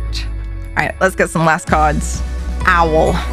Listen to the messages that your angels are giving you. Aspire to higher knowledge and wisdom. Giraffe. Again, we had some cards of mentors earlier. If you guys are drawn to learn, please do. Please do. There is something that your soul wants you to start learning and start investing yourself in learning, or like, I don't know, it feels like a social space where people like, it's like a group where people are also like learning too. But the giraffe says, yeah, aspire to higher knowledge and wisdom. And this is in the section of you know, this like mentor and guide energy. We have the donkey. Keep your heart open no matter what. Oh my gosh. It's so true. Please, pile 2, continue to keep your heart open. And finally, my dears, trust in the support of the universe. Archangels Michael and Faith. Trust in the support of the universe, pile 2. You guys are so guided. You guys have so much purpose. I believe in you. The universe is supporting you. Continue to connect. These are not lone deers. There's both. And it's not just gonna be you building this thing. See if there's people you can partner up with.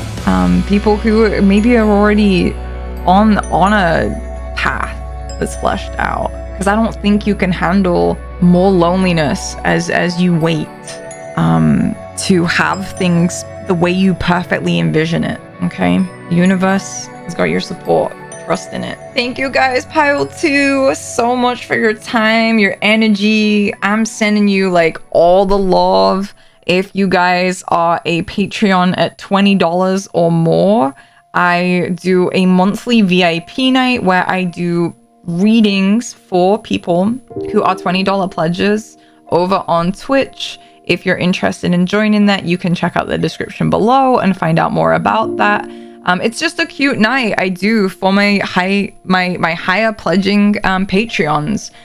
We just open a queue just for my $20 plus pledges to come in, and I just read you guys for the night. They're not always they're not like hour-long readings. They're usually like kind of simple to the point. I usually manage about, you know, between like 5 and 10 a night. It really depends like on how the energy is. But I also post tons of videos and content over on Patreon too. But yeah, thank you guys so much. If you enjoyed this video, please let me know what part you resonated with the most down in the comment section below. And please leave a like. I appreciate it. And subscribe if you're not. I'm sure you already are, but if you're not, then, yo, if you want to see more content, please subscribe. All right, guys, I'll catch you guys soon. I'm gonna go I record the other ones. But take care. All the love.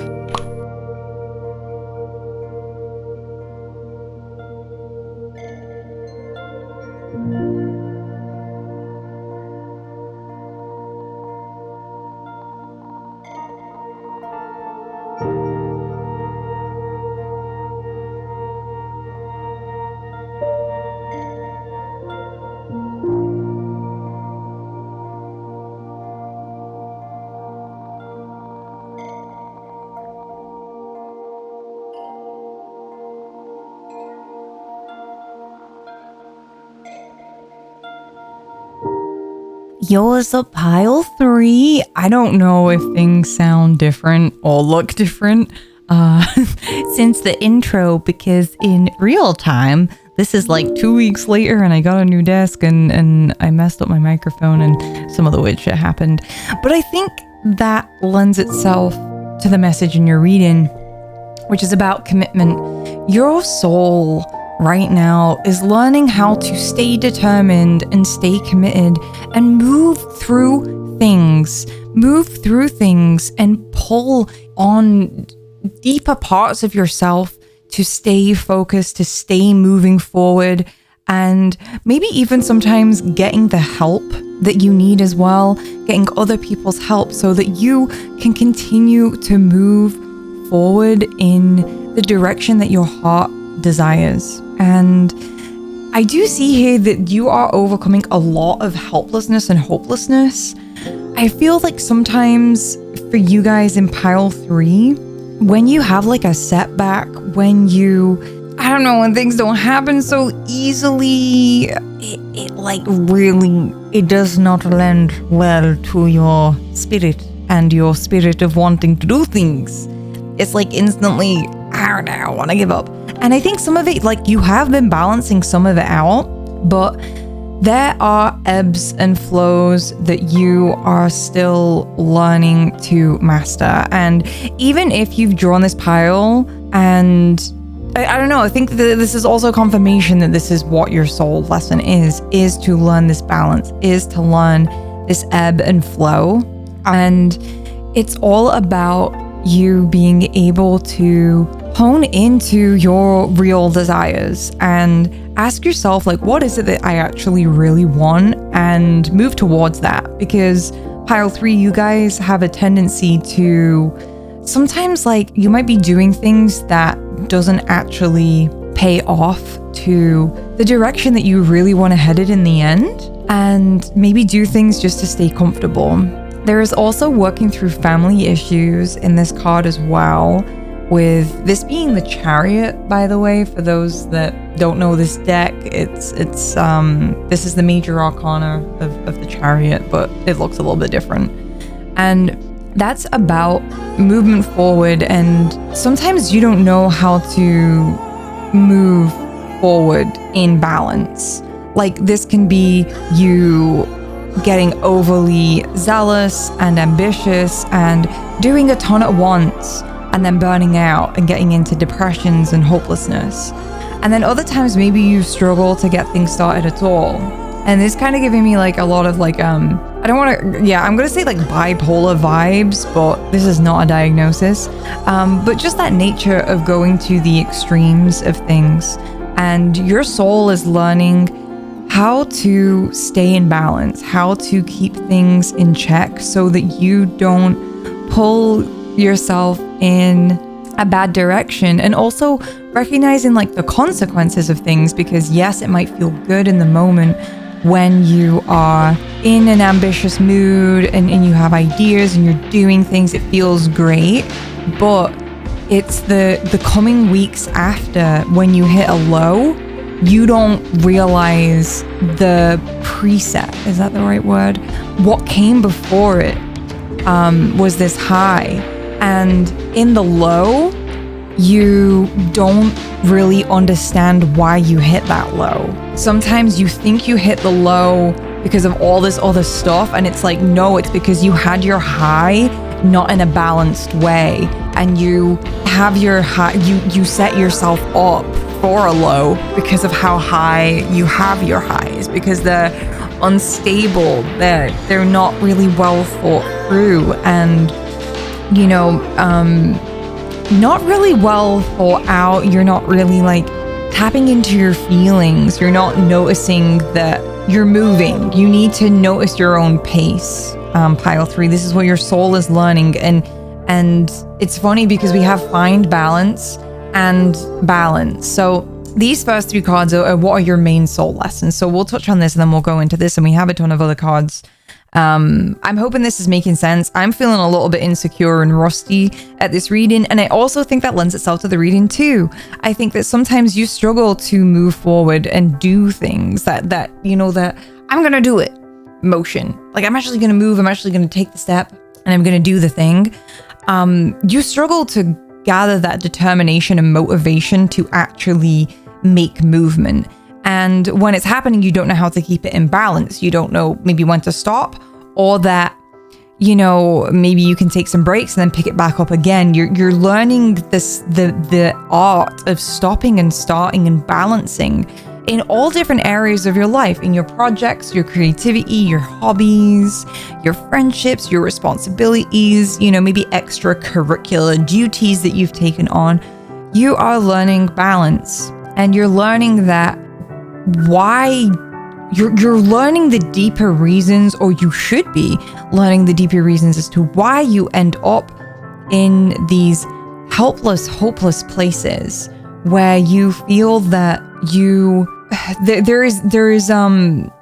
there are other paths to take, or there's other decisions to take, but you're like really focused on how it can't work the way that you thought it would.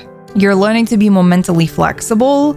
Again, just this balance, this like more well-roundedness, because you can get into this like a black and white way of thinking of like, oh, I must do this, and if I don't, then blah, or this didn't get done the way that I want, so I'm a failure. And it's like, well, maybe you're just not feeling up to it right now.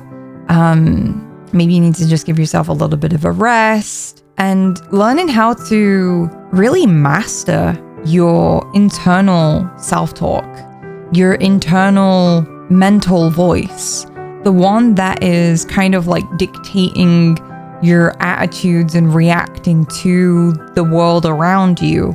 Because 8 is a card of mastery, and the 8 of Swords is about these like where we feel like depressed and stuck, stagnant, or like we're in conflict, like we're torn apart at like a choice, and it causes like anxiety. But you're learning to master your own mind. You're learning to master your victim complexes as well. I don't think everyone in pile 3 has a victim complex, but you're learning how to not give up, but finding balance in that process, finding balance with how you go about things, because you can't burn out. You can't afford to burn out. And finding more reasonable choices. I feel like there are more middle grounds. There are more middle grounds for you guys, pile 3. If you can't afford something that costs $100, well, hey, maybe there's like a $20 version of it. Or maybe there's like a $40 version. Or like there are other alternatives rather than do or not do.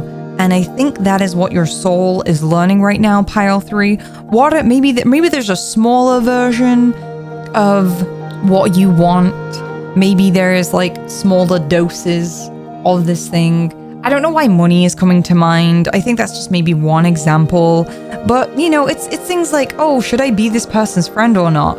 Well, maybe if you're not enjoying spending so much time with them, maybe you just need to like take a bit of space, but then still be their friend, and like, you don't need to like completely leave or completely be there 100%. Like, there is more than just 0 or 100. Everything's a spectrum, and there's an ebb and flow to life. So as you learn these soul lessons, you are gonna be learning balance. These 2 cards is like, well, what is gonna come of, you learning these lessons? What are you gonna benefit? What are you going to receive as like a gift that stays with you?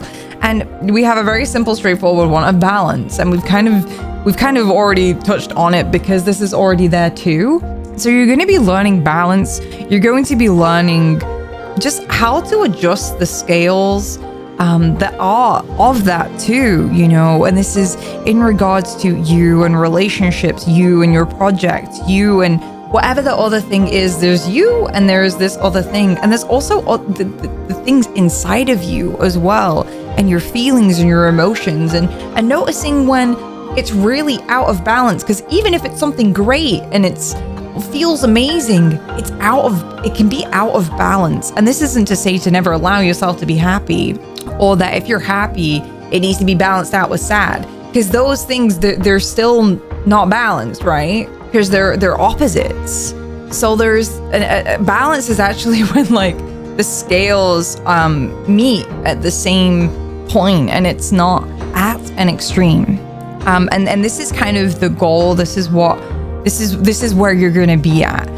It's just to learn balance in every sense of your life. Work-life balance, healthy eating, balanced diet, you know, how you balance your time, like friends and family, everything. Your soul is learning balance. So you have learned a lot through your life, through extremes and through imbalances, but you, pile 3, don't need to learn through those extremes anymore. You've been through enough extremes, and I feel like it isolates you on a deep level. Your soul wants you to learn balance. Some souls, like, that ain't their path yet. You know, they need to go through extremes so that they can learn strength, or so that they can learn trust, or there's all kinds of things, but your specific thing is to learn balance.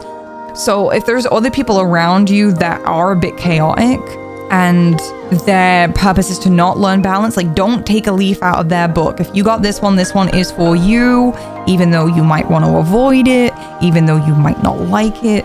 Balance is going to be so nourishing for you. So nourishing.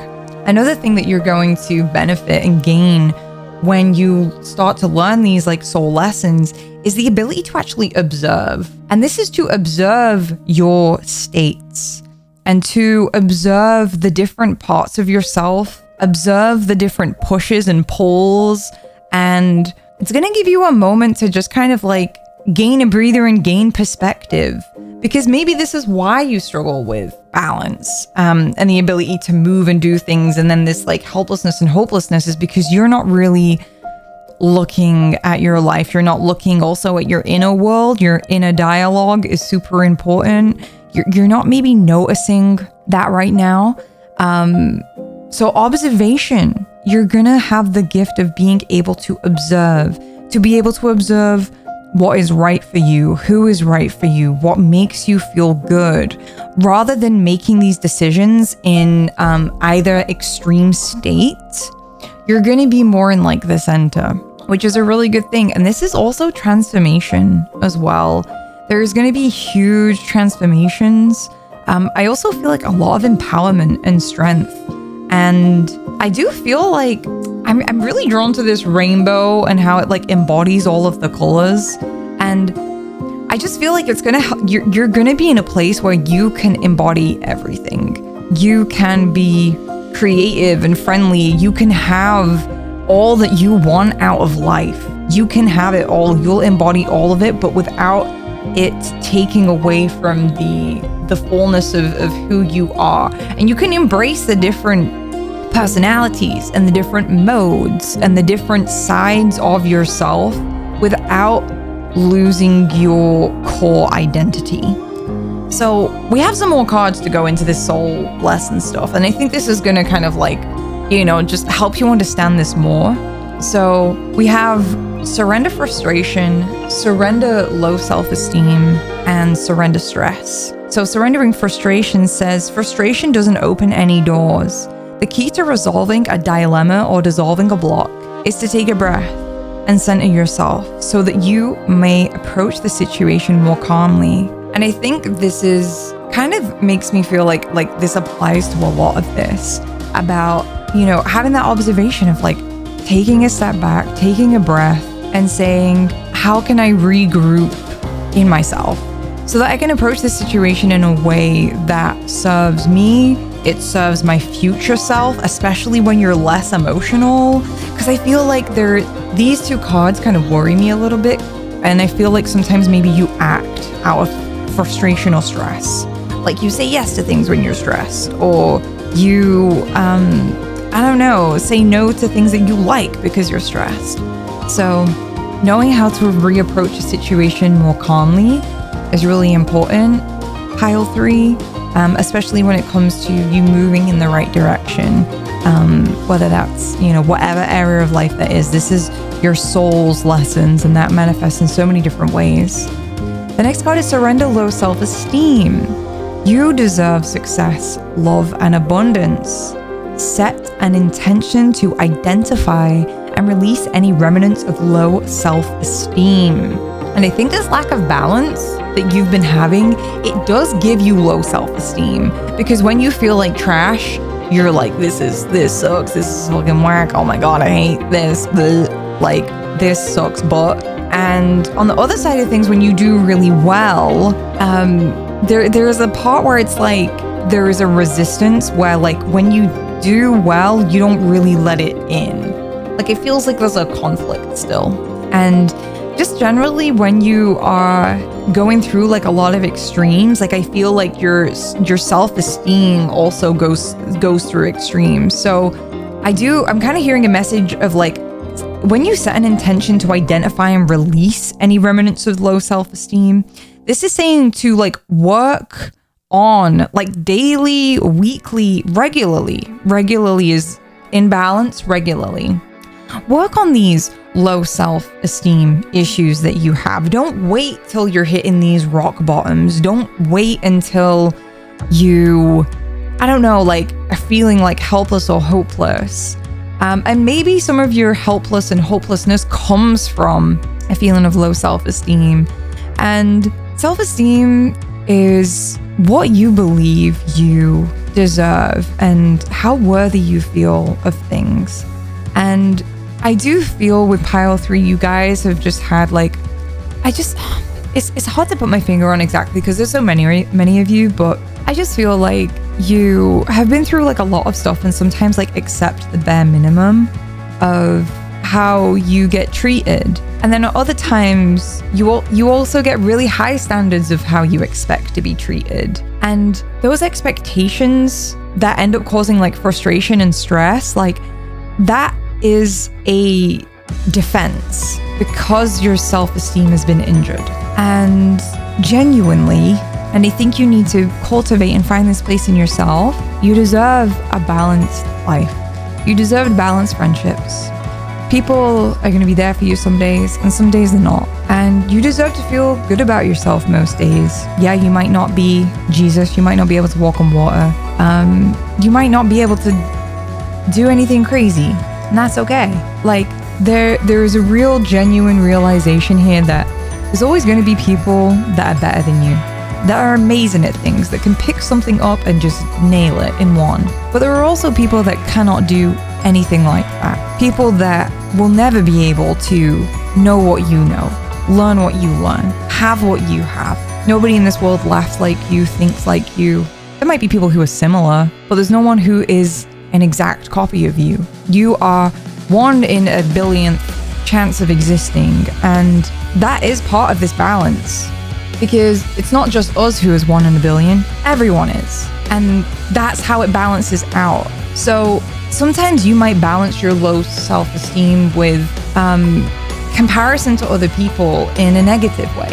Like, oh, well, there are so many people in this world and all these people are so much better than me, so why am I chosen for this? Or why should I do this?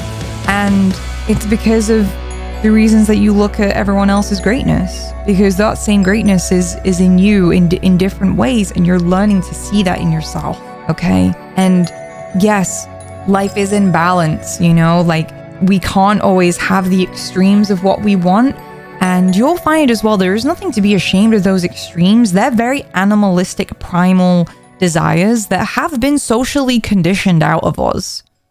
Deep, deep, deep down in every person, there is a ravaging lion who wants everything on its terms.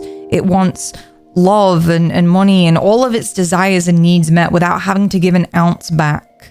In a very primal, deep sense. But it is conditioned out of us for the most part. Don't feel ashamed when those parts come up, but it's all about finding a balance, finding different channels where things can be put into, especially if you're going through a lot of frustrations.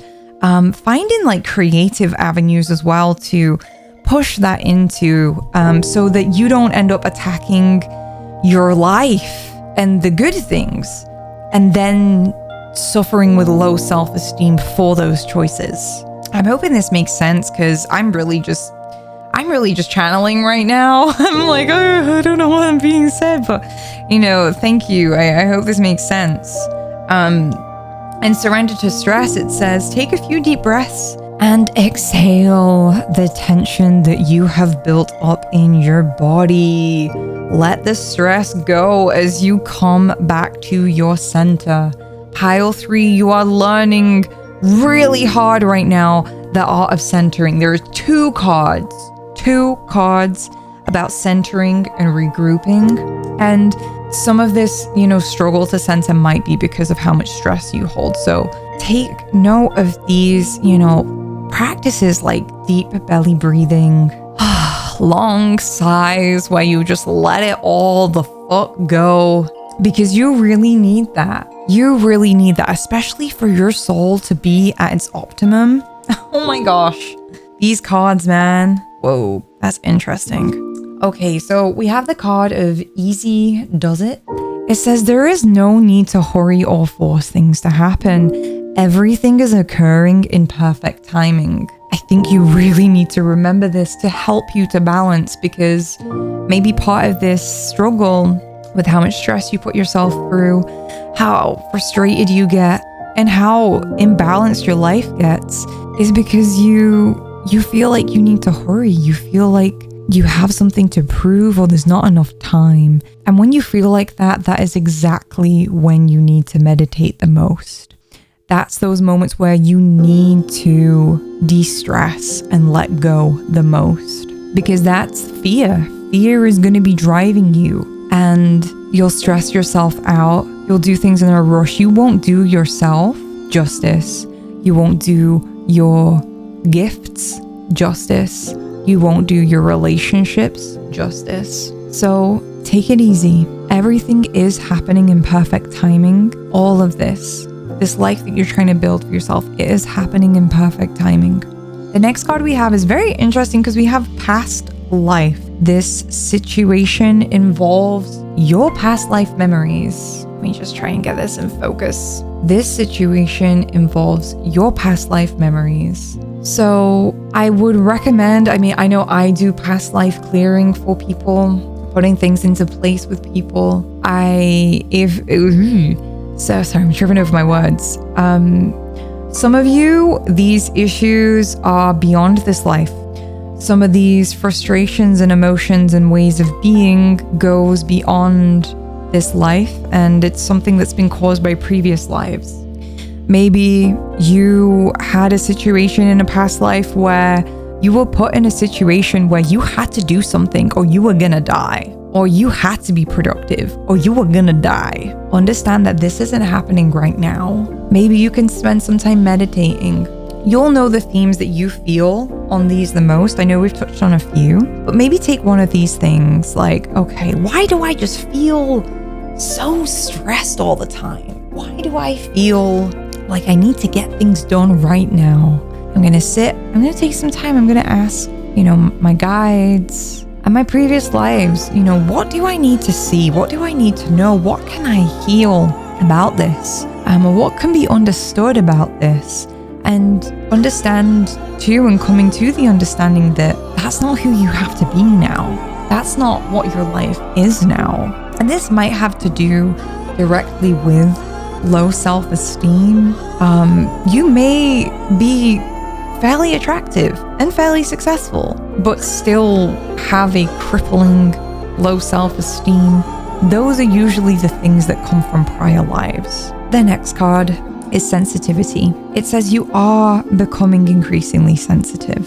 So you do need to avoid harsh relationships and environments and situations and chemicals. And I feel like this is almost like a medicine to you right now. I think that maybe even the situation that you've got into is because you're sensitive. Sometimes, I know myself as a sensitive, I was really hard on myself. I really used to push myself so much, almost to assist guarding myself and walling up my sensitivities. And sometimes I would be super reactive and super frustrated, and it was because I was running so low on fumes and I was just so sensitive. So be aware that right now you are increasingly sensitive, and it's important for you to avoid harsher relationships, harsher environments and situations right now, and honoring those sensitivities, doing things like having a bath and taking a walk to soothe out these things, especially with this card of stress underneath it. Just being sensitive to your own feelings. I laugh because we just get the feelings card. I swear I'm flipping them over as we go. Feelings. Emotions want to be felt. You really can't surrender something until you deeply feel it. Allow me, dear divine, to offer all emotions to you, feeling them fully so that they no longer hold you captive. Feelings. Feeling your feelings is really important. And maybe the situation you've got yourself in is to avoid certain feelings, but they only have hold over you when you're avoiding feeling them. Pile 3, self-acceptance. Nothing is more exhausting than endlessly working on yourself. When you offer your whole being fully to love, self-acceptance arises spontaneously. May I rest in our oneness, dear divine. And this is making me think that too, like, you are enough as you are. You don't need to keep working on yourself at your core. Yes, you need some balance. Yes, you can change your habits. There are ways that you're going about your life that need changing, but it's not about you at your core that needs changing. Please, you are enough. You are good enough. Don't pick yourself apart and wish that you were something different, because who you are is enough. But the way that you're orchestrating your life right now is not bringing out the best in you. And that's why this is kind of so compounded. We have challenges. Unbearable situations throw you directly into God's arms if you are open. And you can replace God into faith, the universe, spirit, whatever feels best for you. Unbearable situations throw you into your own arms if you are open. Please take over, divine, and guide the right actions. Please take this burden and show me your will. And this is about sometimes allowing in the will of your higher self, the will of the divine, of a higher benevolent force that is keeping all of the planets in place, that keeps everyone rooted to the earth. You know, there are higher forces out there that is helping the world go around and maintain, and they're forces of earth and nature, like helping food to grow and helping the world to thrive. There are forces bigger than you, and maybe find a force that like you vibe with, even if it's like really just natural, like, here, gravity, take this problem. Because, you know, gravity kind of like grabs things down a little bit. I don't know. Think of something that resonates with you and ask it to take your burdens for you, even if it's just holding them for a little bit. This is going to take you so far. All right, last but not least, these are just some final messages. Pile 3. We have allow unlimited abundance. Align your intentions with your actions, and maybe even your actions with intentions. I don't know if you know much about intentions. I would really recommend, you know what, I'm gonna do a book recommendation real quick. This book of How to Live with Intention, 150 Simple Ways to Live Each Day with Meaning and Purpose. Maybe we'll get a Okay, let's do this one. Practice loving kindness towards yourself. Draw peace with a phrase. Think of loving kindness as a feel-good tonic for all the little irritations through the day that disturb your peace. The easiest way to practice loving kindness of self is through breath work and recitation of phrases that you can repeat throughout the day or incorporate in a more elaborate personal act of intention. By stirring your feelings of benevolence, love, appreciation, friendliness, and gratitude towards yourself, you become empowered and radiate those feelings towards others. It's as though you're wrapping them in a warm blanket of tranquility you've created through the generosity of your spirit. The first step is creating a loving kindness intention for peace directed towards yourself. You might be able to come up with a phrase that you recite mentally or aloud and repeat throughout your day. Phrases about peace that are succinct and powerful and found in the Catholic Mass include peace be with you and your spirit. May peace I bring to you. You might even say on an inhaled breath, may I live in peace. Or on the exhaled breath, you might say, may peace permeate my being.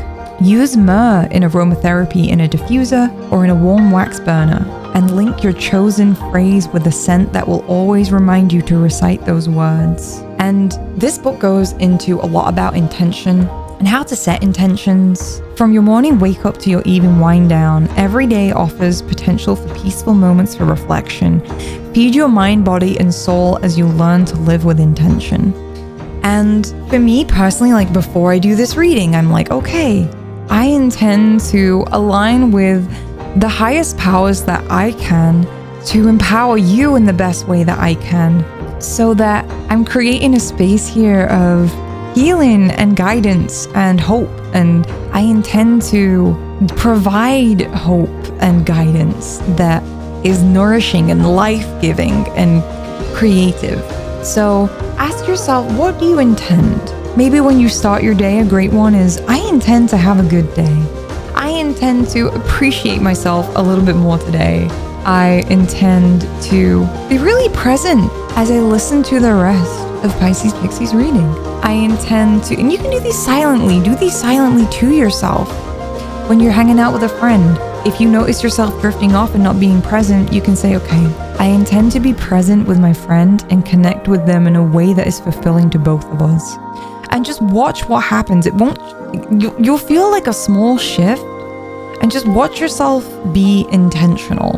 And you don't have to force it. Your subconscious will kind of start naturally doing things, oddly enough. But also making sure that your actions are reflective of what you intend. If you don't intend to hurt people, then maybe burning bridges with them isn't in alignment with that. If you intend to create a life for yourself that's happy, then maybe playing video games for 20 hours straight isn't in alignment with that. You catch my drift. The next card we have is stay away from drama. So I feel, pile 3, you have a lot on your plate already. You have things to be taken care of. If you notice dramatic personalities, or sometimes people only know how to bond through drama, that also might be you. Please bring yourself some more peace. And notice when situations are particularly fueled or dramatic or fiery. And I think it's good for you guys, pile 3, to stay away from the drama. People might enjoy it. People might try and create it. People might even take something that isn't dramatic and turn it into something that is.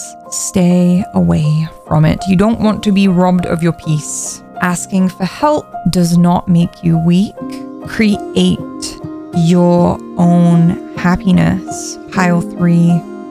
Creating your own happiness is essential, especially with all the previous cards, with these choices and these hopelessness, helplessness cycles, and oh, I can't do it, and oh, I'm doing this too much. Happiness is yours to create. Every day, every minute, every moment, with every action, every thought, happiness is yours to create. It's not something that is going to be handed to you on a platter. It's something that you build. intentionally. And lastly, remove the limiting labels that you're wearing. Notice if there are certain words that you label yourself with. This can be, I'm poor, I'm bipolar, I'm depressed. Notice how these words can sometimes excuse the rest of this, from really happening. This can be, I can't do this. There are all kinds of limiting labels that you'll put on yourself. I'm not that type of person. Well, maybe you can play around with the idea that you could be. And this is in a way that is, again, life nourishing and giving to yourself, especially in regards to your confidence and your success, because you are and can be very successful and very, very fulfilled in what it is that you want to do, pile 3. I think that you have a lovely, kind-hearted nature, and your sensitivities are beyond a doubt. And you might even be learning how to help other people. You have so many balance cards. You may have a natural instinct of how to attune to other things outside of you. And that might be a gift. And this can work in many different ways. It can work in accounting. What are my clients' needs? Let's feel into them. I can tell that this person is really stressed about this particular situation. How can I help them? And there are ways that this is part of your deeper life mission. So notice how and what labels you put on yourself and how it can take you away from what you truly want to be doing. I feel like that is it for pile 3. I'm going to show you this book again. It's Live with Intention by Mira Lester. And, you can search up things online as well about how to live with intention. But I feel like this is a really important time for you. I feel like for pile 3, maybe you've been experiencing I almost feel like for a long time this wasn't as much of an issue, but now it's starting to become an issue. You have all these pent-up feelings, all these, or you're just noticing the different things now that kind of pull you off path, knock your self-esteem when you are starting to feel good. So I'll leave you with that. I hope this makes sense. Please, if you wouldn't mind, leave a comment. Let me know what resonated with you. If this made sense, please drop a like on the video. And if I do post this on YouTube in public, then please go check out my Patreon. I upload a ton of content on there, including picker cards. And I usually do these card readings early over on Patreon too. We also have a really sweet tarot night group that we have where we pull our own tarot cards. We do a spread of the month and we help each other interpret the reading, so that we can help ourselves and nourish ourselves and just have somewhat semblance of balance and self-care practice every month. But yeah, all the best, pile 3. I really do hope this made sense, and I'll see you guys soon. Bye!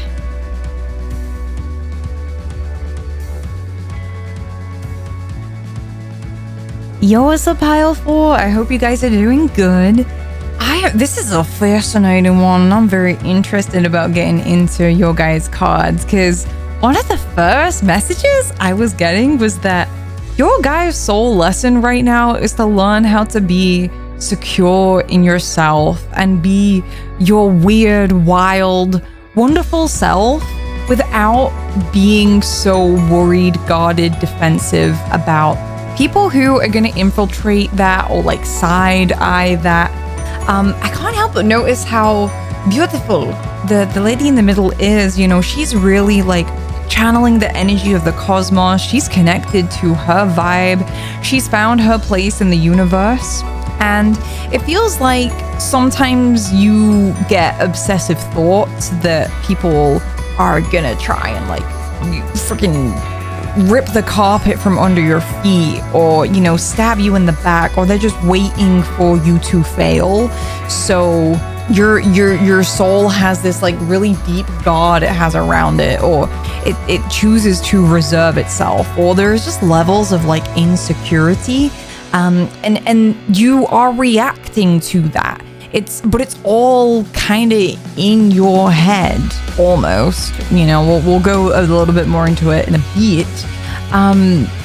But it's you in yourself, you start to feel good and you start to like vibe with a thing, and then you get like an intrusive, insecure thought. Maybe you think, what are other people gonna think, or what are other people's opinions gonna be? And then you start reacting and reinforcing different defenses and boundaries and barriers.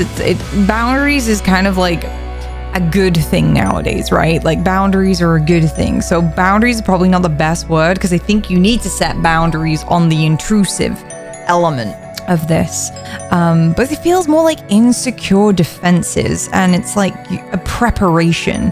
So your soul's lesson right now is to learn to tune into this energy of, what is your vibe? What do you think? Let's be your weird self and fuck what people think and fuck how people react. And I'm gonna find my own sense of security in being myself, because I can't afford to always be on guard and always be on the lookout for and preparing for, you know, the next attack or what anything outside of me is gonna do to me, especially to my self-esteem and my self-confidence, because you are really on track. You are on track to finding your destiny. I don't know if you've seen glimpses of it yet. Even if you have no idea, you are on track. The cards are saying you're on track. You chose pile 4, you're on track. And sometimes you might get insecure about it. You know, the 4 of Pentacles, it sometimes hoards money. It hoards resources in order for it to feel more secure. And sometimes it can have, you know, just like very high standards of itself, a high guard, has its walls up, and it doesn't like being vulnerable.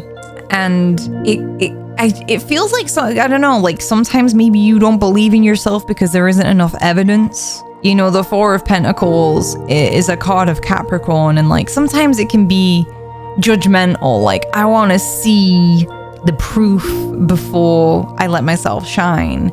And the insecurities that come up in you is due to this like nature. You might feel like you're being judged or being watched. I can't help but notice the interaction between the man and the woman in the card, and the woman's kind of like looking down on herself, and this guy seems in like a prestigious position, and he's sat in a chair, and he's like observing this woman, and she kind of seems like she's retreated a little bit, and she's kind of like coy. And maybe, I don't know if you've been feeling judged by male figures or whatever this represents to you, like a figure of authority or just a more powerful figure than yourself, you know, like in this power dynamic between the two. One seems very self-assured and the other one not so much, but the woman is in black hair, and this is the same woman that's in this next card where she is like dancing with the cosmos. There is a floating head with beams coming out of its eyes. Like there is a freaking eagle and a lion and an ox, and I don't even know what this is, like this draping around her, and it just looks magical, and there's stars, and you are so much more than what you thought, what you have been told to believe. And you need to drop any idea about who you think you should be and just start being who you are. These fights that you get into in your head against false authorities or against attacks, it's a lie. It's a lie to keep you small. It's been ingrained into you by whatever program. I don't know if it's society, I don't know if it's culturally, I don't know who. There's a lot of different things in this world that teach us to be small, that teach us to stay contained in this box because it's safer to do so. But you will not die by being you. No, not in this day and age, hunty. You know, you will not die by being you. Yes, you might get a side eye. Yes, people will have their shadows brought up. Yes, people will have conflicting opinions. But is it your problem? No, it's not. And what you're learning right now is how to create a solid, stable sense of self that is beyond the physical. It is beyond what can be proven, what can be shown to you. It is purely energetic, it is purely creative, and it's purely you tuning into the world and your world and you being at the center of your world. And it doesn't matter if in somebody else's world they think that you suck, or they don't believe in healing, or they don't believe in crystals, or they don't believe in fate or destiny. Fuck them. Like, it really has nothing to do with them. They can live in the center of their world, and they're living the same reality of waiting for people to challenge their opinions, and they force themselves in that box. The reason they are interacting with you in such a way is because this is how they're living, but they can't get this because they've put themselves so hard in a box, and they have sharpened their mental sword and their intellect and their tongue to assassinate their own spirit to keep themselves in this box because it makes them feel more powerful, but it's really not that powerful. A 4 of Pentacles, 4 coins compared to the entire world, that's really not powerful. It seems like power, but it's really not. It's really not. And the soul lesson you guys are learning is really to march to the beat of your own drum. And some of you who are unstable and insecure, you do need to find your way of creating security in yourself. This is by tuning into your emotions, your values, the things that make you not just irreplaceable, but just like even a daily nice small routine that keeps you. Whether it's smiling at the morning window. I don't know if there's a Hi, I'm a morning window. What's going on? How you doing? Like looking out the window and smiling at the morning. Looking at the birds, soaking in the peace, the shit that you like that makes you you, those sobering moments that no one else is around, that keep you stable. This is what you're learning right now. You're learning, take those things seriously and do those things regularly. Because in the negative way, somebody can sharpen their intellectual sword and their tongue to, you know, backstab and poke at and assassinate your spirit. You can sharpen your own mind in a way that defends your nature, but not in a way that will cut anybody and hurt them. Although if that's their reaction, then that is their problem. But almost to kind of fight away the thought forms that people will send against you. You are learning to craft a strong mind and even repeating to yourself. I feel it very like, it's very wordy. Like repeating to yourselves affirmations of like, you know, let me just get my words. I guess this is what you're learning, isn't it? Because sometimes you kind of know the vibe I'm talking about, but sometimes you don't know what to say.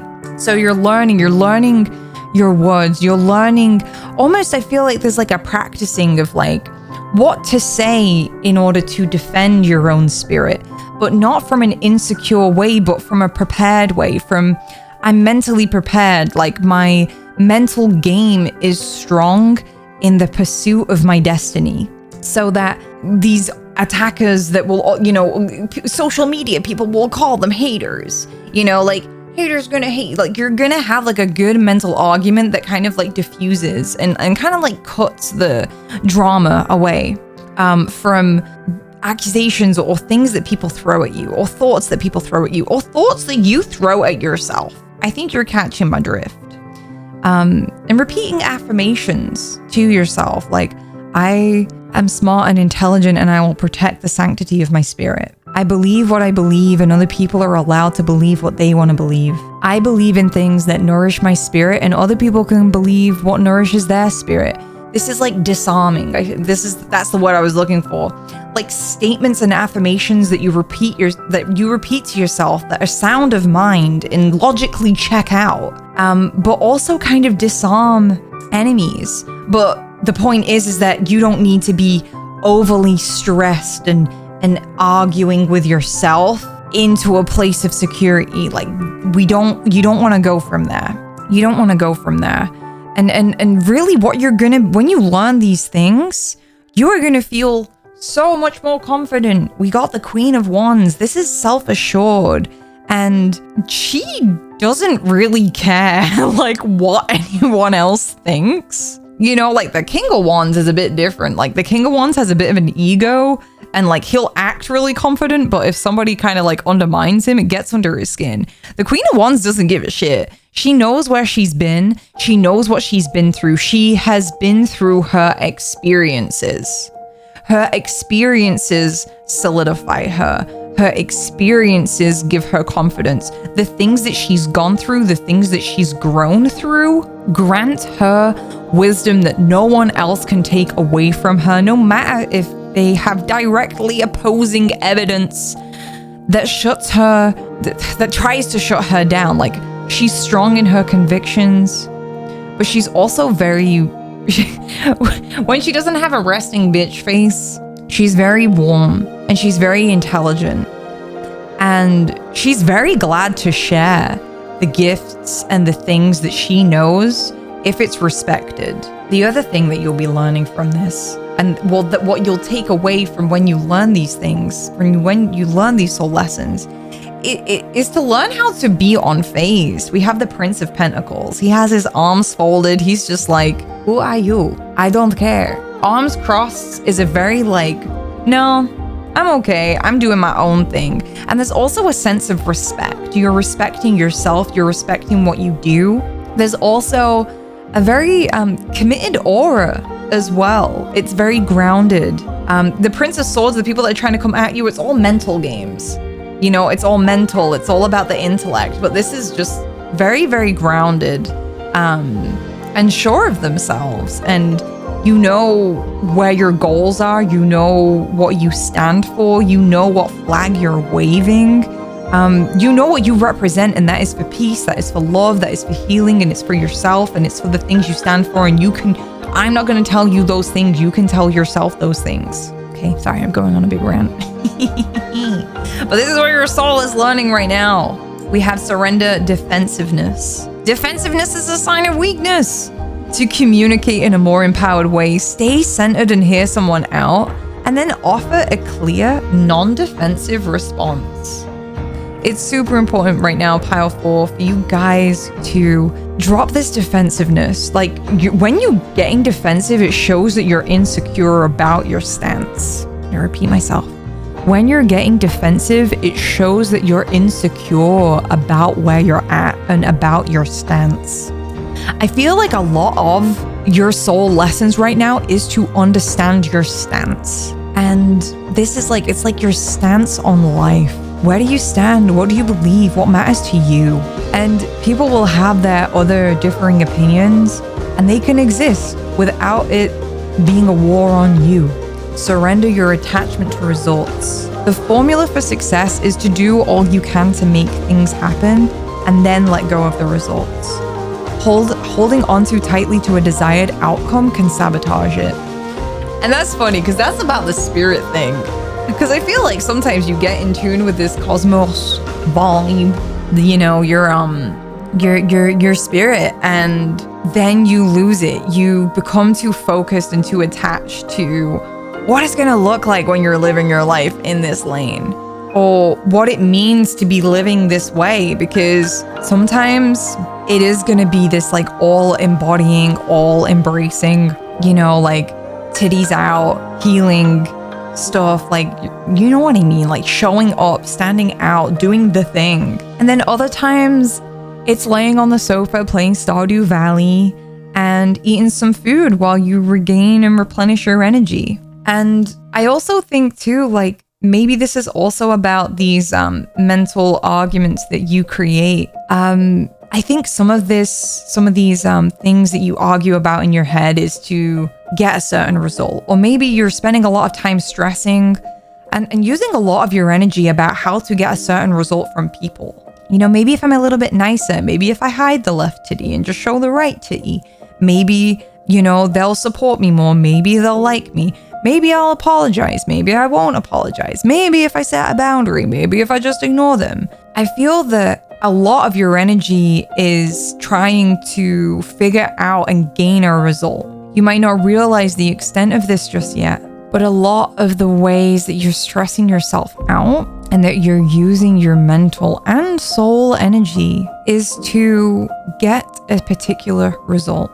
And know that somebody who is secure in themselves and who is living in the best marriage, I guess, the best alignment, maybe not the best. Someone who lives in alignment with their own spirit is also in those ebbs and flows, and they don't care about the results because they're in a faith that the universe has their back. All of their needs will be provided for. Those who vibe with you will come. Those that are not meant for you will leave. Anything that is meant for you will come to you. Nothing that is meant for you can be stolen from you or sabotaged unless it's by yourself. And even sometimes, you can't even sabotage against the universe's will sometimes. And when you surrender your attachment to the results, you're stepping into your spirit even more. Yes, you can, I feel like results for you somewhat give you security, but it's like you might be looking for security in the wrong places because we can't control results.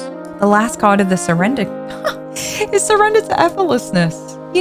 Pile 4, you guys, really, I don't know what you're onto, but you're onto something. I don't know how you're vibing, but you're vibing. And it says stop pushing so hard.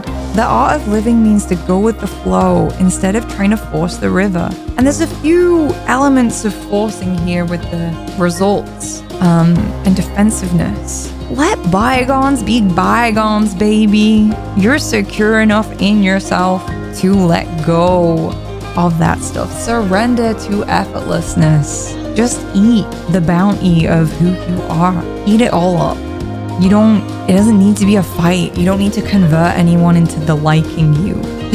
It's literally effortless. Like when you're just you and you ain't trying to convert or turn anyone onto your side, you're pretty good to go. I think you need some strong mental statements for yourself.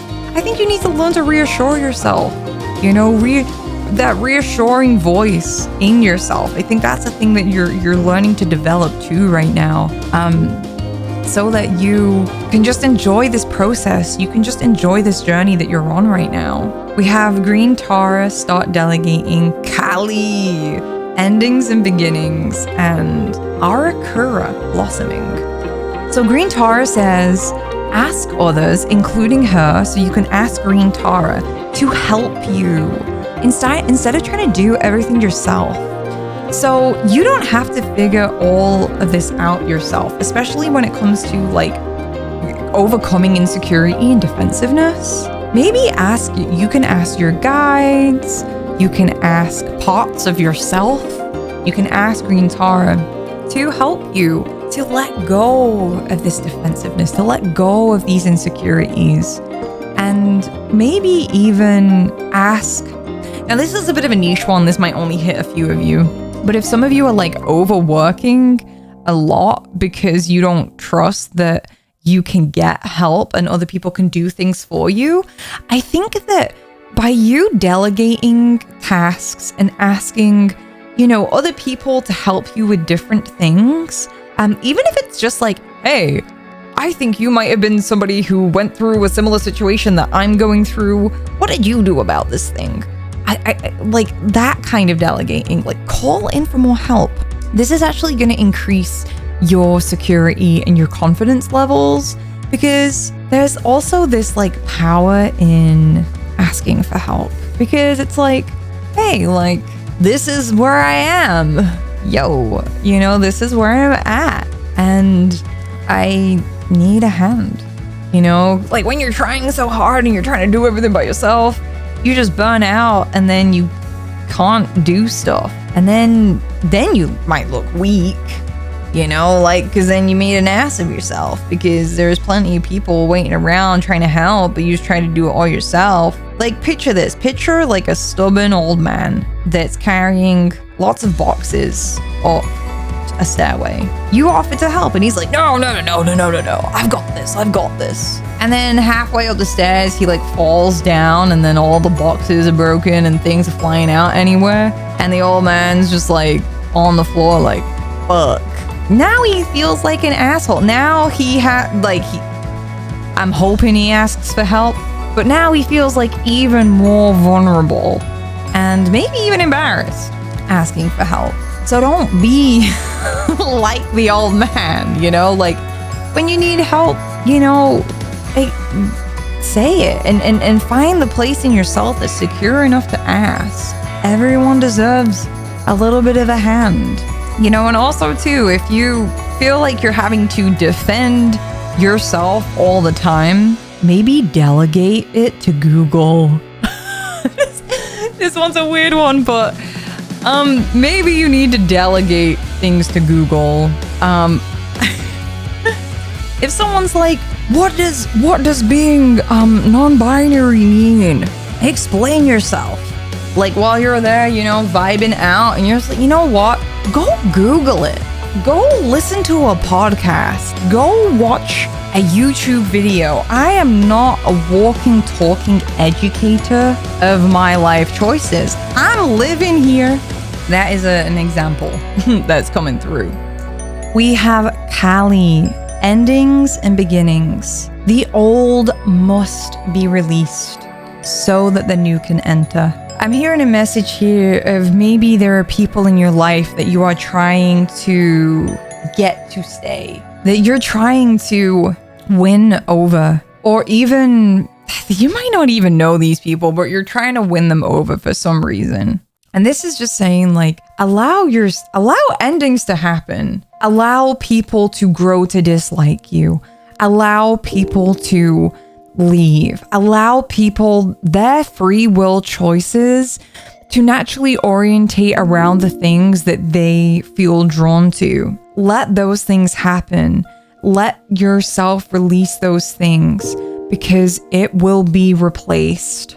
These people, these things will be replaced. New things will enter. And this is also including releasing very deep soul level energy bonds that you have had and made to people.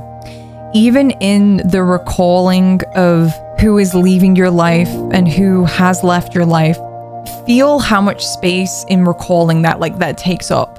If it feels like a vacuum, if it feels like it kind of sucks the air out, that's a sign that it's energetically taking up a lot of space. And that's why new isn't coming in and it isn't being replaced, because although in the present moment, yes, they are gone, you're still holding on to a lot of energy from that.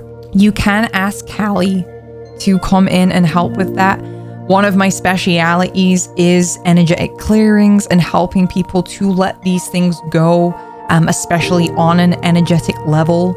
I do astral clearings with people where we literally cut away this type of stuff, because I've struggled with this in my own life so much, so much. And just holding on to old cords and just parts of the people that I used to love and miss. I don't know if it's a Pisces thing, you know, who knows, but it was a thing that I struggled with for a long time, and like learning how to let go of the old so that I can also, and so that you can also stand in the fullness of who you are. Because if you're always holding on to what needs to be released, you are trying to conform to like the old you.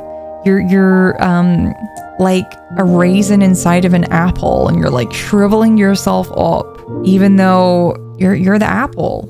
You know, take up the space that wants to be taken up, and let this new life come in. Let it come into you. I don't think you'll lose as much as you think, but if you do, it will be replaced, and the universe has your back. It really, with this card, the universe has you. I know it has everyone, but it really does have you pile 4. Blossoming. You are just getting started, so have patience with yourself and the process, and do not give up. This card is beautiful. It's like an angelic figure blossoming out of a freaking flower. You're just getting started in the becoming of yourself. Be patient. Do not give up. Be patient with yourself and the process. There will be times of this process where you're gonna continue to have to remember to go back to effortlessness and release and purge, you know, especially I think some of the things that you need to let go of isn't the relationships that you had or like the relationship to things, because this can also be like old dreams, old jobs, old ideas, old people. You're holding on to still the old attachment to the result, that it didn't work out, that it wasn't what you wanted it to be. You wanted them to stay longer. You wanted that thing to last longer. You wanted it to turn out differently. That is what you're holding on to.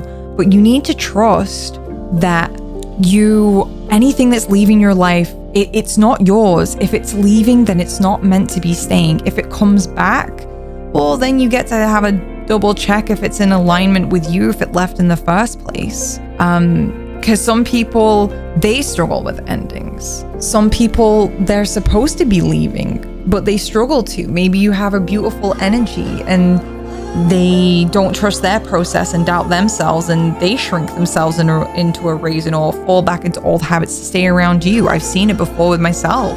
But trust these endings. And I feel like Kali, if you work with like goddesses, you can work with Kali to give you strength through these endings and through these beginnings. Oh, these gods are so good. Oh my gosh, yes. So when you allow your inner light to shine and connect with your divine spark, there is a surge of self-love that can override all fear. Allow your inner light to shine and consciously choose to connect yourself to your own divine spark. When you do that, there is a surge of love that is undeniable. And when you're afraid of what people think, when you are defensive or insecure, try and find that element of you that's just full you and respond to it. Respond with that energy accordingly. Spend time reclaiming your balance. There you will find peace. And I think this is in relation to, you know, the ebb and flow of that spark we were talking about earlier. I actually think that it's when you haven't tuned in with the ebb and flow that you start getting into these like holding on to old people, holding on to results, attaching yourself to people and results. Have your alone time, have your time away from things. I have loved using the practice of like tuning into like the ebb and flow of the ocean. Things come in and things come back out. Those tides of your life and those tides of your moods and your day and of the things that come in and out. And there is such a soothing quality when you're actually not fighting it, you know? There's a really soothing energy about that. The last card is heal through changing your story. Begin in this moment and don't look back. You have started this. And again, don't give up. Don't look back. Don't look back on the life that you used to live. Don't look back at the decisions and the crossroads that you had. These stories that you tell yourself about who you were supposed to be, who you thought you were meant to be. The story that you tell yourself of, oh, I've been through this much crap, or oh, like, I'm gay, so people are gonna hate me, or oh, I'm a white girl, so people are gonna hate me, or oh, I'm, you know, a black woman, so people will never take me seriously. You need to change these stories that you tell yourself. Oh, like, I'm a Swedish man, so I'm not supposed to be spiritual. That's not a Swedish accent, I'm sorry. But whatever it is, you need to heal. You will heal yourself through changing the story that you tell yourself. And begin in this moment. Begin in this moment. So we're going to go through your final cards now, pile 4. I really hope this has been making sense. Honor your mystical and creative force. Be still and allow the enemy to reveal themselves and pause in your journey. This is an interesting one. I feel like this one is self-explanatory. Honor your mystical and creative force. I think we've touched on that. But this I want to touch on because we spoke about these people sometimes you feel like you need to guard yourself against. These people that you feel like are sending you bad energy or judging you or having their opinion on you. and you spending so much time trying to cultivate the different resources or even the relationship itself, so that it has a certain result. As you withdraw and release yourself from the results, surrender the attachment to results, be still in these moments. And you don't need defensiveness or preparation to show you who the enemy is. And in fact, when you're still, you all of this, I feel like the way that you've been living your life, you have a lot of maladaptive defenses. And you're actually learning how to have like a new, different line of defense that comes from a healthy place of you. And it's just more about being in tune with your own spirit and not abandoning it. And when you tune in and be still, you will notice the different enemies. They will reveal themselves. And I'm kind of being shown or like told an example of like you being in, like someone might come at you and say, I don't believe in tarot. Tarot is bullshit. And you might, again, go, be still, hear them out. Remember this defensive card, hear someone out. As you hear them out, as you be present, as you be still, as you effortlessly surrender the result and the attachment to the results of where you want this conversation to go with what they're saying. You don't need to push hard or start thinking of defenses. Just be still and just listen. Notice how they start to reveal about themselves, about where they're at in their life, about how their mindset thinks, about whether they're attacking you or not. When you hold that stillness, sometimes that is infectious and it will pull people's consciousnesses to check in on themselves. And they'll have a double take and they're like, hang on, wait, I'm sorry, I didn't mean to come off that way. I have a hard time believing in tarot. I have a hard time believing that there's a force out there that's watching me and telling me things. And they might drop into their vulnerability.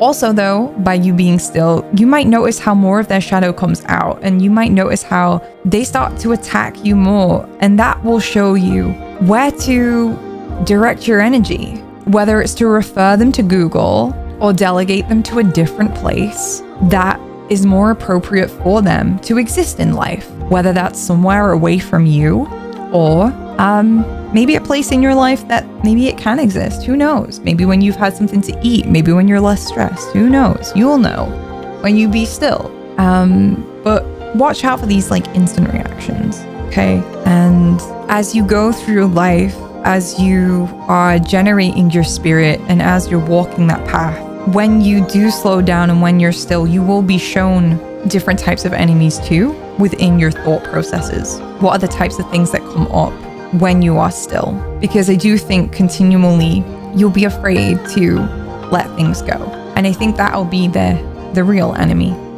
But if you have real enemies outside of you, it's usually when you're at your stillest that they'll reveal themselves. You'll be able to witness them for what they are trying to do, okay?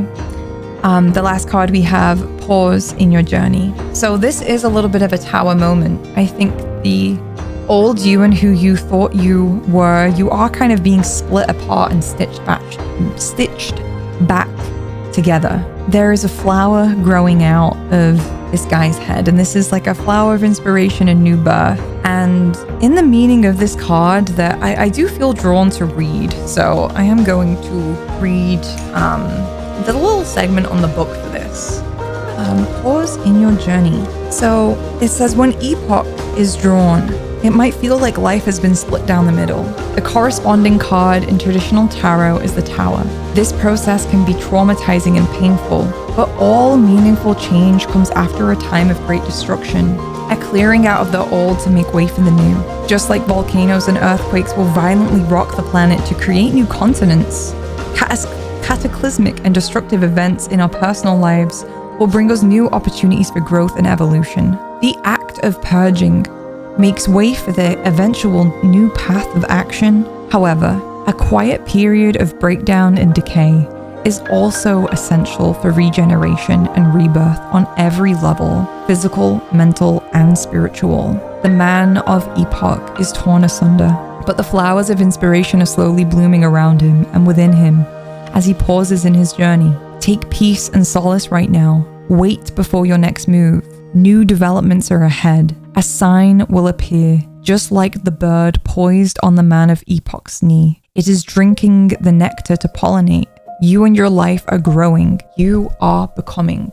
And I feel like there will be signs of how to move forward, where next to grow, where next to go. And you need this pause time as well to get clarity on not just how to heal and reflect and transform and regenerate in yourself, but also about if there are remaining enemies in your life, how to navigate this properly in an effective way.